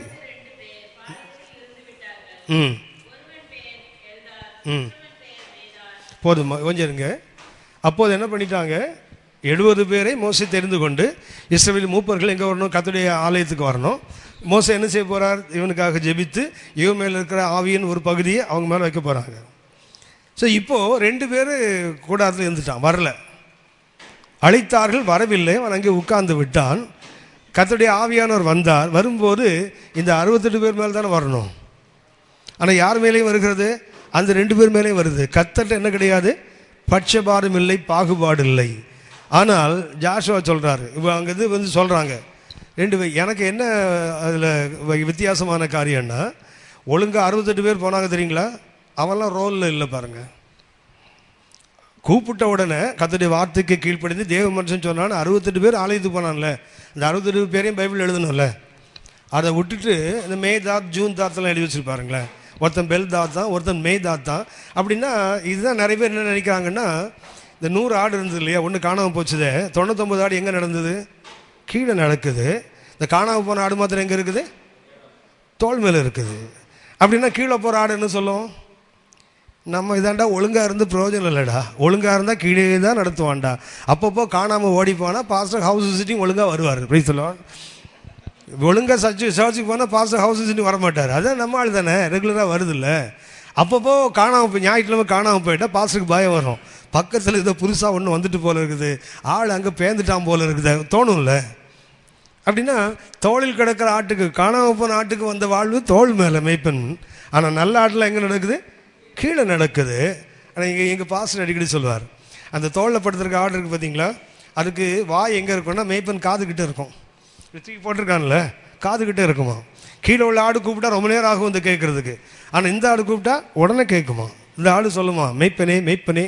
உடனே எஸ் என்ன சொல்லு நான் சொல்லுவாங்க, நான் உனக்கு ஒரு பேர் வச்சுருக்கேன். என்ன பேர்? இந்த கீழே போகுதுல அதெல்லாம் என்ன ஆடு? நல்ல ஆடு. நல்ல ஆட்டுக்கு நீ யார்? மெய்ப்பன். நான் யார்? கெட்ட ஆடு. நீ எனக்கு நல்ல மெய்ப்பன். பேசலாம். கெட்ட ஆட்டுக்கு தான் அவர் யார்? நல்ல மெய்ப்பன். ஆடுகளுக்கெல்லாம் அவர் மெய்ப்பன் தான். ஆனால் அந்த கெட்ட ஆட்டுக்கு அவர், அதனால் கெட்டு போகணுன்னு முடிவு பண்ணாதீங்க. 70 பேர், 68 பேர் வரல, அவன் பேரெல்லாம் எழுதல ஆவியானவர். இந்த கீழ்ப்படியாத 2 பேர், அது தேவனுடைய பெருந்தன்மை, தேவனுடைய அந்த அப்ரிஷியேஷன். இவன் வந்திருக்கணும், வரல. ஆனால் கர்த்தர் நினச்சி அவரு வாக்கு மாறாதவர். 70 பேருக்கும் கொடுப்பேன்னு சொல்லிட்டாரு, 60 பேர் தான் வந்திருக்கான். 2 பேரை தேடி இப்போ வந்திருக்கிற அந்த கூடாரத்தில் கொண்டு அபிஷேகத்தை கொடுக்கிறார். அங்கே அவன் தீர்க்க தரிசனம் சொல்லுகிறான். சொல்லும்போது அங்கேருந்து வாலிபர்கள் சொல்கிறாங்க, அது ஜாஷுவாட்ட சொல்கிறான். ஜாஷுவா என்ன சொல்கிறான்? உடனே மோசேட்டு போய் ஆணையிடு தலைவா, நம்மளால் சொல்லாமல் என்ன பண்ணுறான்? தாணையிடு தலைவா பொழந்து தள்ளிடுறேன் மாதிரி என்ன பண்ணுறான் பாருங்க. கொடுங்க, இப்போ போய் அவனை நிறுத்திடுறான் பாரு. வாயை பிடிப்பானா மூக்கை பிடிப்பானா தெரியாது, பேசுகிறத நிறுத்திடுறேன்றான் பாருங்க. அப்போ மோசே சொல்கிற வார்த்தை தான் அந்த ஆவிதான் இன்றைக்கு எனக்கும் உங்களுக்கும் வேண்டும். 29ஆம் வசனம் வாசிங்க. என்னாகும் 11:29. அதற்கு மோசே, நீங்களும் நானும் தேவனுக்காக வைராக்கியம் பாராட்ட வேண்டாம், தேவ மனுஷனுக்காக வைராக்கியம் பாராட்ட வேண்டாம். அதுக்கு கர்த்தர் பார்த்துக்கொள்வார். அதை என்ன சொல்றாரு? நீ எனக்காக வைராக்கியம் பாராட்டுறியா? வசிங்க. இந்த 2 பேர் அல்ல, வராமல் லட்சக்கணக்கான மக்கள் கூட இருக்காங்க இல்லையா, எல்லாரும் அபிஷேகம் பெற்றாலும்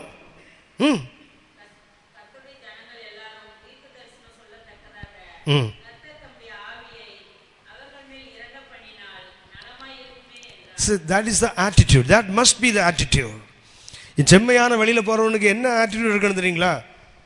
அக்கிரமம் பண்ணா, அட்டூழியம் பண்ணா, அனாடியா ஊழியம் பண்ணுறான், அவனுக்கெல்லாம் இப்படிப்பட்ட கிருபையா? உங்களுக்கு எனக்கு எங்கே வலிக்குது? கொடுக்கிறவர் கர்த்தர். அவர் கொடுக்கும்போது நமக்கு ஏன் வயிறு வலிக்கணும்? கொடுக்கிறவர் அவர், வாங்குறவர் அவர். வாங்கிட்டு போட்டு நாளைக்கு கணக்கு அவர் கொடுத்துட்டு போகிறாரு. இன்னொரு வேலைக்காரனை கொடுத்து உங்களுக்கு எனக்கு என்ன அக்கறை? நமக்கு ஏன் அது கவலை? ஆண்டவர் அப்படி பண்ணிட்டான்னா அது அவர் பண்ணால், கிருபை கொடுக்கிறவர் அவர், கணக்கு கொடுக்க போகிறது அவர். சொல்கிறாரு, ஒருவனுடைய வேலைக்காரனை பற்றி அவனுடைய எஜமான்ட்ட குற்றம் சொல்லாதுன்னு தானே கருத்தை சொல்லியிருக்கிறாரு. நாம் இன்றைக்கு என்ன பண்ணுறோம்? ஆவிக்குரிய பயிற்சிகள்னு சொல்லும்போது சிலர் செய்கிற பயிற்சி நமக்கு புரியாது. இப்போ தொப்பு நாள் விழுறாங்கல்ல எல்லாரும், ஏன் மூளைக்கு ஒத்து வராது? ஏன் ஒத்து வராதுன்னா, உயிர்த்தெழுந்த இயேசு பூட்டப்பட்ட அறைக்குள்ள வந்து ஊதினார்ல, ஒருத்தனும் கீழே விழலை. பேசலாம், இயேசுநாதர் ஊதியே விழலை, நம்மால் ஊதி விழுந்துட்டானா இயேசோட பெரிய ஆளா? அப்படிலாம் நான் பேச ரெடியாக இல்லை. சரி, அது அவங்களுக்கு கிருபை. அப்படி கையை தூக்குனா துபால்னு கீழே விழுறாங்க, அது அவங்களுக்கும் அவருக்கு உள்ளது. நான் யார் நடுவில்? எனக்கு தெரியாது நிறைய விஷயம் இருக்குது. எனக்கு தெரியாதுக்குள்ளே போய் மூக்க நுழைச்சி நான் ஏன் தண்டிக்கப்பட வேண்டும்? கொடுக்கறது அவர், வாங்குறவங்க அவங்க. அவர் கொடுக்காம இவங்களா எடுத்துகிட்டு ஏதாவது பண்ணினாலும் நாளைக்கு யார் சந்திக்க போகிறது? அவங்க தானே. உங்களுக்கு எனக்கு என்ன வந்தது? ஜனங்கள் நம்ம நினைக்கலாம், ஒருவேளை ஜனங்கள் தப்பி போகிறாங்களே, அவங்கள எச்சரிக்கணுமே அப்படி தோண்டலாம். எச்சரிப்பது நம்முடைய கடமை தானே தவிர அவங்கள கிரிட்டிசைஸ் பண்ணிட்டு உட்காந்துருக்க நம்முடைய வேலை இல்லை. ஜனங்களுக்கு வசனத்தை சொல்லித்தரலாம், வசனம் இப்படி தான்ப்பா சொல்லுது, வேதம் இப்படி சொல்லுதுன்னு சொல்லாமே தவிர அவர் செய்கிறது இப்படியாக இதை நமக்கு வேலை இல்லை. நமக்கு இன்றைக்கி என்ன இருக்கணும்னு சொன்னால் அப்ரிஷியேட். அவன் என்ன சொல்கிறான் பாருங்க, ஒரு வீட்டிலே வாசமாக இருக்கிறவங்களாம் பாக்கி கொடுத்து வச்சவன்யா, பொறாமல் வரல பாருங்க அவனுக்கு. இவன் எங்கே தான் தேடுறான்? பிரகாரத்தில் தேடுறான். அவன் எங்கே இருக்கான்? போது வீட்டிலே வாசமாக இருக்கிறவர்கள். அவன் எங்கே இருக்கிறான்? மறுபடியும் இந்த 4ஆம் வசனம் வாசிங்க. 4ஆம் வசனம் 84. ஏன்னு சொல்கிறான்? அவன் ஆசீர்வதிக்கப்பட்டவையா. இப்போ நம்ம ஊரில் நம்ம இடங்களில் பார்த்தீங்கன்னா பாஸ்டரோடையே ஒரு சும்மா சுற்றிட்டே இருக்கான்னு வச்சுங்களேன், சபையில் ஒரு விசுவாசி. மற்ற எல்லாருக்கும் கடுப்பு தான் வரும். இருந்தாலும் என்ன, பாஸ்டருக்கு ரொம்ப வேண்டியவன் நடிக்கிறானே இவன், பாஸ்டருக்கு இப்போ தெரியாது பாரு, ஒரு நாள் வேட்டு வைக்க போகிறான் பாரு.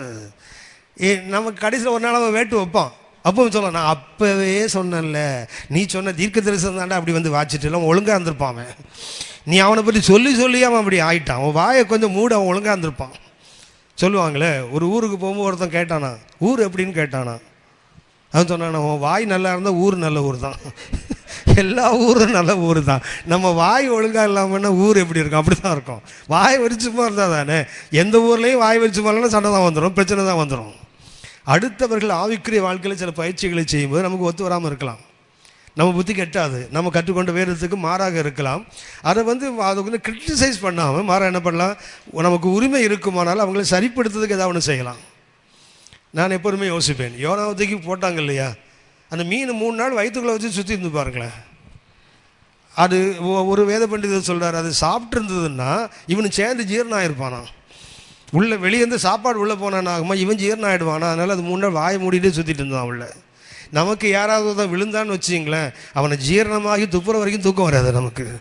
ஆமாம், வயிற்றுக்குள்ளே போட்டு அவனை 3 நாள் உபவாசம் ஜெபம் பண்ணியாவது அவனை காலி பண்ணிட்டோம்ல. இந்த அப்ரிஷியேஷன் வேண்டும் உங்களுக்கு எனக்கும். வேத வசனத்தின்படி இது சரியான பயிற்சி என்றால் மனம் திறந்து பாராட்டுறாமே. நம்மளால் பாராட்டவே முடியலையே. ஒன்று தெரியுங்களா, ஒரு உற்சாகப்படுத்துகிற வார்த்தை ஒரு சாதாரணவனை அசாதாரணமானவனை மாற்றிடும். உலக வரலாற்றில் நிறைய விஷயங்கள் இருக்குது. ஒரு வார்த்தை போதும், ஒரு வார்த்தை சாதாரணமானவனை அசாதாரணமாக மாற்றும். ஒரு முறை ஸ்காட்லாண்டில் உள்ள ஒரு நிகழ்ச்சி நான் படித்தேன். அந்த அவருடைய பேர் எனக்கு மறந்துச்சு. ஏன்னா ஸ்காட்லாண்டு ஒரு அதிபதியாக பின்னாடி மாறினவர். அவன் 6வது படிக்கும்போது அந்த ஸ்கூலில் முட்டாள் சொல்லி ஒருத்தனை செலக்ட் பண்ணால் இவன் தான் செலக்ட் பண்ணும். இந்த ஃபூல்ஸ் கேப் நீங்கள் கேள்விப்பட்டிருப்பீங்க. நம்ம பழைய பேப்பர் இப்போ A4 A2லாம் யூஸ் பண்ணுறவன் முன்னாடி அந்த பேப்பர் இருப்பீங்களா, ஃபுல் ஸ்கேப்னு சொல்லுவாங்க. ஃபுல் ஸ்கேப் இல்லை, ஃபூல்ஸ் கேப் அது பேர். அதாவது அந்த பேப்பர் அப்படி ரோல் பண்ணிங்கன்னா இந்த பிள்ளைகளுக்கு தலையில் வைக்கிற வந்து இந்த ஃபிஷர்மேன் ஒரு இந்த நேரம் ஒரு தொப்பி வச்சுருக்காங்க, அது மாதிரி அதை ரோல் பண்ணி அப்படி வச்சுருவாங்க. அந்த எவ்வளவு சைஸ் இருந்ததோ அதுதான் நம்ம யூஸ் பண்ணுற பேர்னது. அதுக்கு பேரே ஃபுல் ஸ்கேப்னு பின்னாடி வந்தது. ஸ்காட்லாண்டில் 6வது படிக்கிற ஒரு பையனுக்கு அந்த ஸ்கூலில் ஃபுல் ஸ்கேப் ஒவ்வொரு வருஷம் விருதான் கொடுப்பாங்க. அவ்வளோ திறமையான பையன். ஆனால் அந்த பையன் வீட்டுக்கு பக்கத்தில் ஒரு பெரிய ஸ்காட்லாண்டோட பெரிய கவிஞர் இருந்தார். அந்த கவிஞர் ஒரு முறை ஸ்காட்லாண்டில் உள்ள எல்லா பெரிய பொயட்ஸையும் கூப்பிட்டு அவங்க வீட்டில் ஒரு விருந்து கொடுத்தார். அந்த விருந்தில் அவர் என்ன பண்ணார்னா, அந்த பேங்க்வெட் ஹாலில் அந்த விருந்து அறையில் நிறைய பிக்சர்ஸ் வச்சுருந்தார். அந்த பிக்சர்ஸில் ஒவ்வொன்றிலையும் ஸ்காட்லாண்டில் உள்ள பெரிய கவிஞர்களுடைய கவிதையின் ஒரு சின்ன பகுதியை அங்கே இப்போ நம்ம வசனம் வைக்கிற மாதிரி அன்றைக்கு அவர் கவிதைகளை வச்சுருந்தார். அந்த விருந்துக்கு வந்தவங்கள்ட்ட இவங்க உள்ள சுற்றி பார்த்தபோது ஒரு நல்ல படங்கள், பெயிண்டிங்ஸ், அதுக்கு கீழே அருமையான கவிதைகள், அதோட சம்மந்தப்பட்ட கவிதைகள். இவர் ஒவ்வொன்றிலையும் என்ன பண்ணார்னா, அந்த கீழே இது எந்த கவிதையிலேருந்து எடுக்கப்பட்டது, கவிஞருடைய பேர் எழுதி வச்சுருந்தார். ஒரு கவிதை ஒரு அவுட்ஸ்டாண்டிங் கவிதை. ஆனால் இவருக்கு பரிதாபம்னா அவருக்கு அந்த பேர் தெரியல. இவருக்கு தெரிஞ்ச எல்லா புத்தகங்களையும் பார்த்தார், ஒன்றும் கிடைக்கல. பேர் எழுதாமலே கவியை மாத்திரம் வச்சுட்டார். இவங்க அப்படி ரவுண்ட் பண்ணிகிட்டே வந்தாங்க. இந்த கவிதை எழுதப்பட்ட படத்துக்கிட்ட வந்து எல்லாருமே நின்றுட்டாங்க. இதை எழுதுனது யார்? அப்போ அந்த விருந்தை நடத்தவர் சொன்னார், எனக்கு தெரியாது, எங்கள் அப்பாவும் பெரிய கவிஞர் தான், நானும் கவிஞர் தான், இந்த பாடல் வரிகள் எனக்கு தெரியுமே தவிர இந்த கவிதைகள் எனக்கு யார் எழுதுனான்னு தெரியாது. எல்லா கவிஞரையும் கேட்டார், யாருக்கும் தெரியலை. அப்போ நம்ம ஃபுல் ஸ்கேப் இருக்கிறாரு, அவருக்கு அன்றைக்கி பக்கத்து வீடு இல்லையா, இவங்க சாப்பிட்டு எச்சி பிளேட்லாம் எடுத்து போகிறதுக்காக இவரை நிறுத்தி வச்சுருக்காங்க ஃபுல் ஸ்கேப்பை. இந்த ஃபுல் ஸ்கேப் பார்த்துட்டே இருந்தான், எல்லோரும் பார்த்தாங்க, இவனும் பார்த்துட்டே இருந்தான். உடனே இவங்க டிஸ்கஸ் பண்ணுறாங்க, யார் எழுதியிருப்பாங்க, இவ்வளோ பெரிய கவிதை, இவ்வளோ அற்புதமான கவிதை யாருன்னு நமக்கு தெரியலையே. அப்போ ஃபுல் ஸ்கேப் சொன்னார், எனக்கு தெரியும். எல்லோரும் திரும்பி பார்த்தாங்க, இது ஃபுல் ஸ்கேப்பா? என்ன பண்ணான் தெரியுங்களா, அவன் வந்து அந்த துண்டு கவிதையில் அந்த முழு கவிதையும் சொன்னான். சொல்லிவிட்டு இதை யார் எழுதுனான்னு பேரையும் சொன்னான். அந்த கவிஞர்லாம் மிரண்டு போயிட்டாங்க. அதில் வந்து இந்த ஒரு பெரிய கவிஞர் தோளை தட்டி சொன்னார், 11 வயது, 6வது படிக்கிறான், தட்டி சொன்னார், ஒரு நாள் நீ ஸ்காட்லாண்டை அசைப்ப. என்ன தெரியுங்களா, அன்னையிலேருந்து அவன் வாழ்க்கை மாறி போச்சு. இவ்வளோ பெரிய ஆள் என்ன தோளை தட்டியிருக்கிறானே, இவ்வளோ பெரிய ஆள் எனக்கு சொல்லியிருக்கிறானே. யோசிச்சு பாருங்கள், உங்களை என்னையும் சொல்லுகிறது உலகத்து மனுஷனில் கர்த்தர். கிதியோன் சொல்கிறான், நான் பலவீனன், என்ன போய் பலசாலின்னு சொல்கிறீங்களே. கர்த்தர் சொன்னார், உனக்கு இருக்கிற இந்த பலத்தோடு போ, உன்னை அனுப்புகிறவன் நான் அல்லவா. நான் எப்போதுமே சொல்லுவேன், நாம் இன்றைக்கி நமக்கு இருக்கிற பலவீனத்தை பார்த்து நம்ம பலவீனம் என்று சொல்லுவோம். கர்த்தர் நாளைக்கு நம்ம என்னவா இருக்கிற போகிறோமோ அப்படி பார்த்து நம்ம பலவான் என்று சொல்லுவார். நாம் எப்படி இருக்கணும்னு கர்த்தர் நம்மை குறித்து திட்டம் வைத்திருக்கிறாரோ அப்படி தான் கர்த்தர் நம்ம எப்போதும் பார்ப்பார். நாம் என்ன பண்ணுவோம், இன்னைக்கு இருக்கிற நிலைமை, நான் பலவீனன், சோர்வு உள்ளவன், என்னால் இது முடியலை, இப்படி நான் நினைப்போம். ஆனால் தேவன் அப்படி இல்லை. நாளைக்கு நீங்களும் நானும் என்னவா இருக்க வேண்டும் என்று தேவன் திட்டம் வைத்திருக்கிறாரோ அப்படித்தான் பார்ப்பார். A word of appreciation. அந்த ஒரு வார்த்தை அவனை பின்னாடி ஸ்காட்லாண்டு பெரிய கவிஞன் மாத்திரமல்ல, ஸ்காட்லாண்டுடைய அதிபராக இவன் மாறினான். ஒரு வார்த்தை. இன்னும் நம்ம சபைகளில் இப்படி தோள் தட்டி கொடுக்க வேண்டிய எத்தனை பேர் இருக்காங்க தெரியுங்களா? நமக்கு பிடிக்காத, நமக்கு விகல்பமாக இருக்கிற ஏதாவது ஒன்று செய்தாங்கிறதுக்காக கூப்பிட்டு அடிமரம் வரைக்கும் வேறோடு வெட்டி சாச்சிடுவோம்ல. இந்த வசனம் இப்படி சொல்லுகிறது, அந்த வசனம் இப்படி சொல்லி தள்ளிடுவோம்ல. மாறாக ஏன் நீங்களும் பாராட்டக்கூடாது? ஆவிக்குரிய பயிற்சிகள் ஒருவேளை நாம் செய்ய முடியாத என்னதும் செய்யறான்னா சந்தோஷப்பட வேண்டும். நான் எப்போதுமே யோசிப்பேன், இந்த ஃபுட்பால் மேட்ச்லாம் பார்த்தீங்கன்னா எவனோ ஒருத்தன் கோல் அடிப்பான், 10 பேர் மேலே விழுந்து கூத்தாடுவானுங்க தெரியுங்களா. கோல் அடிக்கிறது ஒருத்தன், இன்னும் சொல்ல போனால் அந்த ஃபார்வர்ட்லேருந்து வந்து அடிச்சிருப்பான், அந்த சைடில் கோல் கீப்பர் ஓடி வருவான் இவனை அப்ரிஷியேட் பண்ணுறதுக்கு. வந்து பார்த்தீங்கன்னா இவன் ஓடுவான், ஏற்கனவே உயிர் தப்பி பொழைச்சவனு ஓடுவான், அவனுக்கு தெரியும் போல இது மேலே இல்லை, அவனுக்கு கழுத்து மேலே ஏறுவான், தோல் மேலே ஏறுவான்னு. அதையும் தாண்டி அவனை பிடிச்சி தள்ளி எல்லாம் மேலே விழுந்து, என்ன சந்தோஷம், என்னடானா எங்கள் டீம் ஆள் கோல் போட்டாயா, என்ன சந்தோஷம் அவனுக்கு. நீ கோல் போட்ட, நான் போட்டா என்ன, எங்கள் டீம் ஆள் போட்டா என்னடா, 2 பேர் போட்டாலும் நீ கோல் கீப்பர் அங்கே தானே நின்ன, அவன் தானே கோல் அடித்தான், அவர் பாஸ் பண்ணார், இவர் தலையை முட்டினார், போயிடுச்சு, உனக்கு என்னடாங்கடா, எங்கள் டீம் ஆளா. நம்ம ஆளே அவன் கோல் அடித்தான்னு நினச்சிங்களேன், நம்மளாம் மேலே விழுவோம், திரும்பி பார்த்தா கீழே விழுவோம், செத்து கிடப்பான், கொன்னுடுவோம் அவனை. இன்னொரு முறை அவன் ஆயுசுக்கும் கோலே போடக்கூடாது. மகனை கோலா போடுற, இதாண்டா உனக்கு முதலும் கடைசியும் கோலும், அப்படி ஆக்கிடுவோம்ல.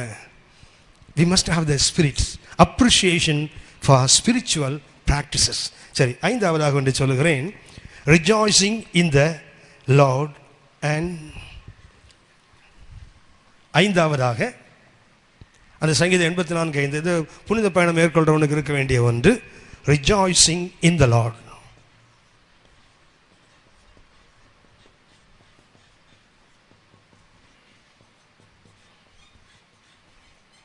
and making right decision.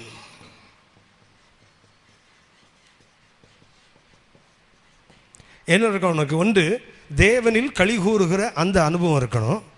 இரண்டாவது, சரியான தீர்மானம் எடுக்கவும் இருக்கணும். 5ஆம் வசனம் வாசிங்க. 84.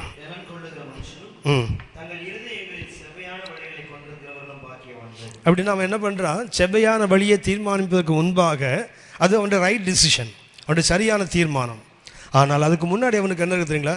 ரிஜாய்சிங் இன் த லார்ட். உங்களுக்கு தெரியும் நினைக்கிறேன். 3 வார்த்தைகள் இருக்குது. ஒன்று ஹாப்பினஸ், அடுத்தது ஜாய், மூணாவது ரிஜாய்ஸ். தமிழில் எழுதுனா இதை சந்தோஷம் என்று எழுதணும். இது மகிழ்ச்சி, இது அக்களிப்பு. சந்தோஷத்தின் 3 படிகள். ஒன்று ஹாப்பினஸ். இது எப்போ வரும்? சங்கீதம் 4:7 வாசிக்கிறோம்.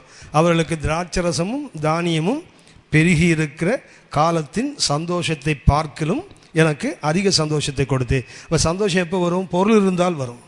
த ஹாப்பினஸ் என்பது என்ன? It depends upon the material. பொருள்கள், ஒரு டிவி வாங்குறாங்க, இல்லை ஒரு கார் வாங்குறாங்க, இல்லை ஒரு பெரிய ஒரு ரெஃப்ரிஜரேட்டர் வாங்குறாங்க, இல்லை ஒரு ஏசி வாங்குறாங்க, கொஞ்ச நேரமாவது சந்தோஷம் இருக்கும். பொருளினால் வருவது என்ன? சந்தோஷம். இது என்ன தெரியுங்களா? பொருள் இருந்தாலும் இல்லாவிட்டாலும் சந்தோஷப்படுவது.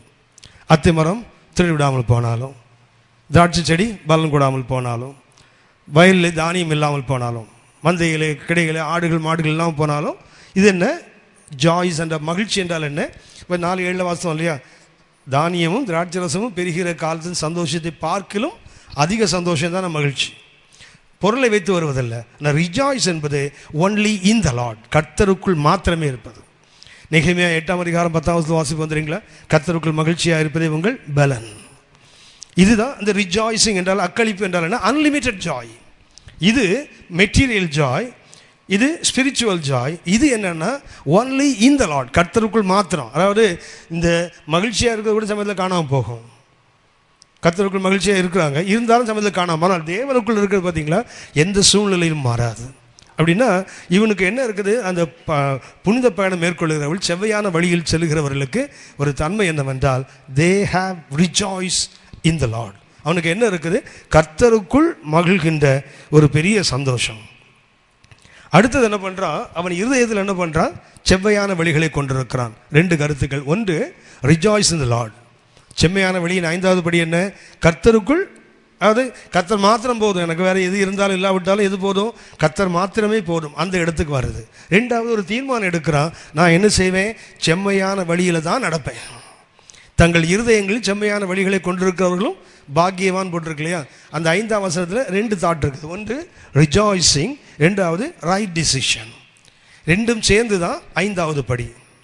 6வதாக ஒரு படியை சுட்டி காட்டுகிறேன். 6-7 வசனங்கள் வாசிங்க.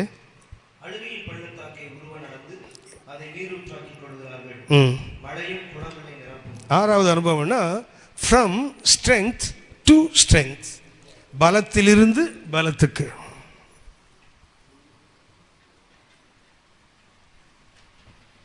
6வது என்னன்னு சொன்னால், 6ஆம் வசனத்தில் வாசிக்கிறோம். செம்மையான வழியின் 6வது படி, ஃப்ரம் ஸ்ட்ரெங்த் டு ஸ்ட்ரெங்த், பலத்திலிருந்து பலத்துக்கு போவது. இந்த பலத்திலிருந்து பலத்துக்கு போக வேண்டுமானால் 6ஆம் வசனத்தில் ஒரு அற்புதமான படி போட்டிருக்குது. நாலேஜ் அபவுட் சஃபரிங், உபத்திரவத்தை பற்றி ஒரு சரியான அறிவு. பலத்தின் மேல் பலன் நீங்கள் நானும் அடைய வேண்டுமானால் என்ன வேணும் தெரியுங்களா? Knowledge about suffering. என்ன சொல்லுகிறார்கள்? அவர்கள் கண்ணீரின் பள்ளத்தாக்கு என்ன பண்ணுறாங்க? உருவ நடந்து. இவர் எங்கே போகிறார்? நம்ம முதல்ல 5 படியை பார்த்தீங்கன்னா ஒரு உன்னதமான ஆவிக்குரிய அனுபவத்தில் இருக்கிறவர். ரிஜாய்சிங் இன் த லார்ட், கர்த்தருக்குள் என்ன பண்ணுறாரு? மகிழ்ச்சியாக இருக்கிறாரு. மாத்திரமல்ல, இவர் என்ன பண்ணுறாரு? சரியான தீர்மானத்தையும் எடுத்தவர் தான். ஆனால் இவருக்கு என்ன வருது? கண்ணீரின் பள்ளத்தாக்கு வருது இல்லை? அப்படின்னா கண்ணீரின் பள்ளத்தாக்கு யாருக்கும் வரும். ஆவிக்கிற உலகத்தில் என்னன்னு சொன்னால், கண்ணீரின் பள்ளத்தாக்கு யாருக்கு வரலையோ அவங்களாம் ஆசீர்வதிக்கப்பட்டவர்கள். யாருக்கு ஊழியத்தில் பிரச்சனை வரலையோ அவங்கள யாரும் வெற்றி பெற்ற ஊழியர்கள்னு நாம் கணக்கெடுக்கிறோம். ஆனால் நான் எப்போதுமே சொல்லுவேன், ஒரு கர்த்தருடைய ஊழியக்காரரோ இல்லை ஒரு கர்த்தருடைய பிள்ளையோ அவருடைய ஆவிக்குரிய வாழ்க்கையின் வளர்ச்சியை எதை வச்சு எடை போடணும்னா, அவர்கள் பெற்ற நன்மைகளை வைத்தல்ல, அவங்க சந்திக்கிற சோதனைகள், அந்த சோதனையை அவன் எப்படி சந்திக்கிறான் என்பதை வச்சு தான் அவனுடைய ஆவிக்குரிய வளர்ச்சியை எடை போடணும். இன்றைக்கு நிறைய பேர் நினைக்கிறாங்கன்னா, நான் கர்த்தருக்குள்ள மகிழ்ச்சியாக இருக்கிறேன், என் எதிர்த்து செவ்வையான வழியை கொண்டிருக்கிறேன், எனக்கு என்ன வரக்கூடாது, கண்ணீரின் பள்ளத்தாக்கு வரக்கூடாதுன்னா அவங்களுக்கு சரியான அறிவு இல்லைன்னு அர்த்தம். அவங்களுக்கு இந்த செம்மையான வழியை பற்றி அவங்களுக்கு என்ன இல்லை. இவன் சொன்னேன் 1லேருந்து 5 வரைக்குள்ள அந்த கருத்தை பார்த்தீங்கன்னா மிக உன்னதமான அனுபவங்கள். இத்தனையும் பெற்றவர் வாழ்க்கையில் என்ன வருது, கண்ணீரின் பள்ளத்தாக்கு வருகிறது. உங்களுக்கு தெரியும், இந்த கண்ணீரின் பள்ளத்தாக்கு தெரியுங்களா, அதுக்கு பயன்படுத்துகின்ற எபிரேய வார்த்தை பெக்கா. பெக்கா கண்ணீரின் பள்ளத்தாக்குன்னு போட்டிருக்குது, அதுக்கு பயன்படுத்துகிற வார்த்தை என்ன, பெக்கா. BECCA, பெக்கா. இதுக்கு கிட்ட இன்னொரு பள்ளத்தாக்கு இருக்குது தெரியுங்களா, இது என்ன, கண்ணீரின் பள்ளத்தாக்கு. இதுக்கு எதிரான பள்ளத்தாக்கு என்ன, பெராக்கா. இது பெக்கா, அது என்ன, பெராக்கா. ரொம்ப வித்தியாசம் இல்லை. பெக்காவுக்கும் பெராக்காவுக்கும் ப்ரொனன்சியேஷனில் பார்த்தீங்கன்னா கிட்ட தான் இருக்கிறாங்க. ஆனால் இது என்ன, கண்ணீரின் பள்ளத்தாக்கு, இது துதியின் பள்ளத்தாக்கு. கண்ணீரின் பள்ளத்தாக்க துதியின் பள்ளத்தாக்காக மாற்றுவது என்ன தெரியுங்களா, உங்களுடைய கால்கள். அவர்கள் கண்ணீரின் பள்ளத்தாக்கை உருவ நடந்து அதை நீரூட்டாக மாற்றிட்டாங்க. அப்போ யோசித்து பாருங்க, கண்ணீரின் பள்ளத்தாக்கு எல்லார் வாழ்க்கையிலும் வருது. ஆனால் நாம் என்ன பண்ணுறோம், கண்ணீரின் பாதைகள் வந்தோடனே உட்காந்துடுறோம்ல, ஆனால் அவன் என்ன பண்ணாதுங்களா, நடக்கலாம். அதை அப்படின்னா கண்ணீரின் பள்ளத்தாக்கை துதியின் பள்ளத்தாக்காக மாற்றுவதற்கு ஒரே ஒரு வழி என்ன, நம்முடைய கால்கள் தான். வேதனைகள் வரும்போது உட்கார்ந்துட மாற என்ன செய்யணும், நடக்க ஆரம்பிக்கணும். நடக்க ஆரம்பித்தால் என்ன ஆகும் தெரியுங்களா, ரொம்ப அற்புதமான அனுபவம். 6ஆம் வசனம் மறுபடியும் வாசிங்க. அவர்கள் கண்ணீரின் பள்ளத்தாக்கு உருவ நடந்து அதை நீரூற்றுகளாக்கி கொள்ளுகிறார்கள். அப்போ என்ன ஆகுது, அது கண்ணீரின் பள்ளத்தாக்கு இப்போ என்ன ஆகிடுது, கண்ணீர் மேலே இருந்து வருது, நீரூட்டு எங்கே கீழே இருந்து வருது பாருங்களேன். அப்போ நம்ம கால்களில் தான் நம்ம வாழ்க்கையை நீரூற்று இருக்கிறது. நாம் நடந்தால் கண்ணீரை கண்டு கலங்கி விடாமல் நடந்தால் என்ன ஆகுன்னு சொன்னால், நாம் அந்த கண்ணீரையும் கழிப்பான நீரூட்டை மாற்ற முடியும். கர்த்தர் பார்த்துட்டே இருப்பார். அழுகிறான் ஆனால் நடக்கிறானே, நடந்து கண்ணீரின் பள்ளத்தாக்க துதியின் பள்ளத்தாக்க மாற்றுகிறானே. அப்போ நம்ம பங்குக்கு ஏதாவது ஒன்று செய்யணும் இல்லையா, மழையும் குளங்களை நிரப்புன்னு போட்டிருக்கு பாருங்களேன். என்ன பண்ணுறாரு, நாம் அழுகிறோம், அழும்போது நாம் நடக்கும்போது என்ன ஆகுது, கண்ணீரின் பள்ளத்தாக்கு துதியின் பள்ளத்தாக்காக மாறுகிறது. கர்த்தர் அவர் பங்குக்கு என்ன பண்ணாதீங்களா, மழையை அனுப்பி குளத்தை என்ன பண்ணுறாரு, நிரப்புகிறார். அப்படின்னா இந்த ஃப்ரம் ஸ்ட்ரெங்க் டு ஸ்ட்ரெங்க், பலத்தின் மேல் பலன் போக வேண்டுமானால் என்ன இருக்கணும் தெரியுங்களா, நீதிமொழிகள் 24:10 வாசிக்கிறோம். ஆபத்து காலத்தில் நீ சோர்ந்து போனால் உன் பலன் குறுகினது. ஆபத்து காலத்தில் என்ன பண்ணக்கூடாது, சோர்ந்து போயிட்டோன்னா இருக்கிற பலமும் காணாமல் போயிடும். நாம் இன்றைக்கி நல்லா இருக்கும்போது பலமாக இருப்போம், ஆபத்துக்கள் வரும்போது சோர்ந்து போகிறோம். ஆனால் வேறும் சொல்லுது, ஆபத்து காலத்தில் சோர்ந்து போயிடாது, உன் பலன் இருக்கிற பலமும் காணாமல் போயிடும். மாறா என்ன செய்யணும், ஆபத்து காலத்தில் நாம் நடக்க கற்றுக்கொண்டால் என்ன ஆகும்னா, நம்முடைய கால்களே என்ன பண்ணும் தெரியுங்களா, நீரூட்டை உண்டாக்கிடும். மாத்திரமல்ல, கர்த்தர் மேல் என்ன பண்ணுறாரு, மழையை நிரப்புகிறார். அவர்கள் பலத்தின் மேல் பலன் அடைந்து. அப்படின்னா உங்களுக்கு எனக்கு என்ன இருக்கணும்னு சொன்னால், we must have a spirit to grow. வளர வேண்டும் என்ற ஒரு ஆவி எப்போதும் உங்களுக்கு எனக்கு இருக்கணும். நமக்குள் இருக்க வேண்டிய மிக முக்கியமான என்ன, நான் வளரணும். எப்போதும் வளர்ந்து கொண்டே இருக்க வேண்டியதுதான். உயர்ந்து ஒரு நாள் என்ன பண்ணும், அப்படி உன்னத மார்பில் போய் சாருகிற வரைக்கும் என்ன செய்யணும், உயர்ந்து கொண்டே தான் போக வேண்டுமே தவிர, இயேசுவை போல் நம்ம மாறிட்டோம்னா வேணால் வளர்ந்து நிறுத்தலாம். இயேசுவை போல் நம்ம மாறிட்டோம் அப்படின்னா என்ன பண்ணலாம், வளர்ச்சியை பரவாயில்ல அட்டைன் பண்ணிட்டேன், அது வரைக்கும் நிற்கக்கூடாது. ஆனால் இயேசு அதோடு நின்று வரல. லூக்கா 2:52 வாசித்து பாருங்க. ஞானத்திலும் பலத்திலும் தேவ கிருபையிலும் மனித தயவிலும் அதிகமாக விருத்தடைந்தார் தானே. 1 கொரிந்தியர் 1:31 வாசிக்கிறோம். அவரே தேவனால் நமக்கு ஞானம். இயேசுதான் ஞானம். அந்த ஞானமே ஞானத்தில் வளர்ந்துதான். அப்படியான ஞானமே இல்லாத நீங்களும் நானும் வளர வேண்டாமா? ஞானமே ஞானத்தில் வளர்ந்ததுன்னா நீங்கள் நானும் ஞானமற்றவர்கள். அப்போ நம்ம எவ்வளோ தூரம் வளர வேண்டிய அவசியம் என்ன இருக்குன்னா, பலத்திலிருந்து நான் பலத்துக்கு போக வேண்டும். நான் எப்போதுமே சொல்லுவேன், ஒரு நாளைக்கு 2 மணி நேரம் ஜெபம் பண்ணுறீங்கன்னா, why don't you make it as 3 hours? ஒரு நாளைக்கு 10 அதிகாரம் படிக்கிறேன், it's well and good. why don't you make it 15? ஏன் மேலே போகக்கூடாது? எந்த ஒரு ஆவிக்கிற வாழ்க்கையில் உள்ள பிரச்சனை என்னென்னா, நான் வளர்ந்துட்டமே நினைக்கிறோம் தெரியுங்களா, அதுதான் ஆவிக்கிற வாழ்க்கையின் வீழ்ச்சிக்கு காரணமே. இன்னும் சொல்லப்போனால் ஆவிக்குரிய வாழ்க்கையை தடுப்பது என்ன தெரியுங்களா? Spiritual satisfaction. ஆவிக்குரிய வாழ்க்கையில் அதாவது உண்ணதற்கும் உடுப்பதற்கும் இருந்தால் போதும், அதுக்கு தான் இருக்கணுமே தவிர ஆவிக்குரிய வாழ்க்கையில் வளருவதற்கு என்ன இருக்கக்கூடாது? there is no limit at all except Christ. கிறிஸ்து அளவுக்கு வளர்கிற வரைக்கும் வளர்ந்து கொண்டு போகலாம். இயேசுவே பூமியில் வந்தபோது வளர்ந்தார்னு போட்டிருந்தா நாம் வளர வேண்டியது மிக மிக அவசியம். அதுக்கு முக்கியம் என்ன தெரியுங்களா? Knowledge about suffering. ஒரு சின்ன வேத பகுதி நான் உங்களுக்கு சுட்டி காட்டுகிறேன். உபத்திரவத்தை குறித்து உங்களுக்கு எனக்கு இருக்கிற அறிவு மிக முக்கியமானது.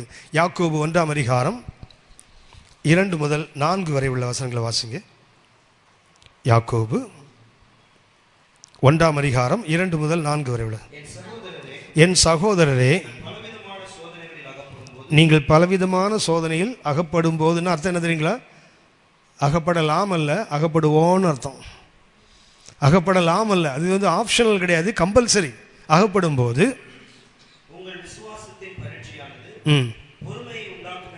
நமக்கு வருகிற சோதனைக்கு முதல் காரணம் என்ன தெரியுங்களா? நமக்கு பொறுமையை உண்டாக்குவதற்கு. நிறைய விஷயங்கள் நமக்கு பொறுமை கிடையாது. இந்த பொறுமை இருக்கு தெரியுங்களா?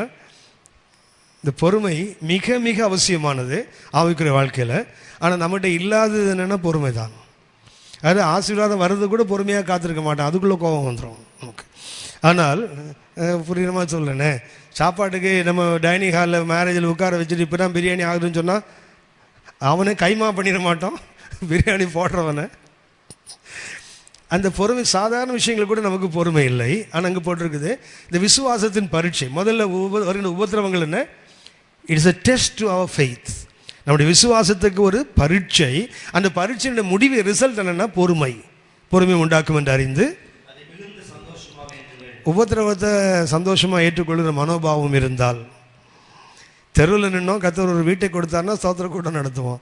வீட்டில் இருந்தோம் கர்த்தர் ஒரு நாள் தெருவுக்கு கொண்டு வந்துட்டாருன்னா ஸ்தோத்திர கூட்டம் கண்டிப்பாக நடத்த மாட்டோம், ஆத்திர கூட்டம் வேணால் நடத்துவோம் இல்லையா? ஸ்தோத்திர கூட்டம் எப்போ வரணும்? கிடைக்கும் போது ஸ்தோத்திரம் பண்ணுறோம் இல்லையா? இழக்கும் போது அதுதான் அவன் சொல்கிறார். என்ன பண்ணுமா? இந்த சோதனையை எப்படி எடுத்துக்கொள்ளணும்? இதை மிகுந்த பொறுமையோடு விசுவாசத்துக்கு பரீட்சை என்று நான் சந்தோஷமாக எடுத்துக்கொள்ளணுமா? அடுத்து வாசிங்க. இந்த உபத்திரவத்தின் நோக்கமே அதுதான். நீங்கள் நானும் ஒன்றிலும் குறைவில்லாதவர்களாக இருப்பதற்கு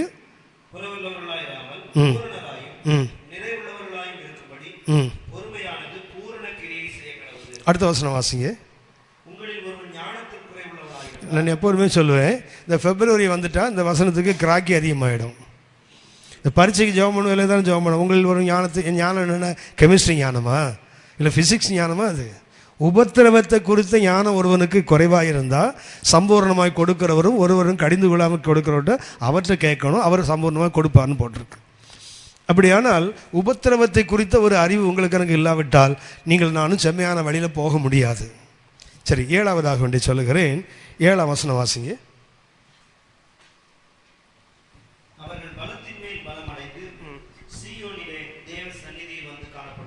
7வது அச்சீவ் வாட் they desire. அவர்கள் எதை விரும்பினார்களோ அதை அடைந்து விடுவார்கள்.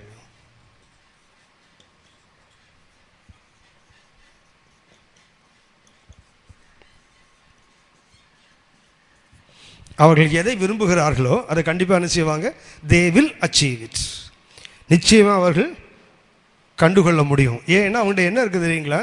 கண்ணீரின் பள்ளத்தாக்கு வந்தது, ஆனால் என்ன பண்ணுறான்? உருவ நடக்கிறார்கள். அந்த கண்ணீரின் பள்ளத்தாக்கை நீரூட்டை மாற்றிக்கொள்கிறான். கர்த்தருடைய மழையும் குளத்தை நிரப்புகிறது. மாத்திரமல்ல, பலத்தின் மேல் பலன் அடைகிறார்கள்.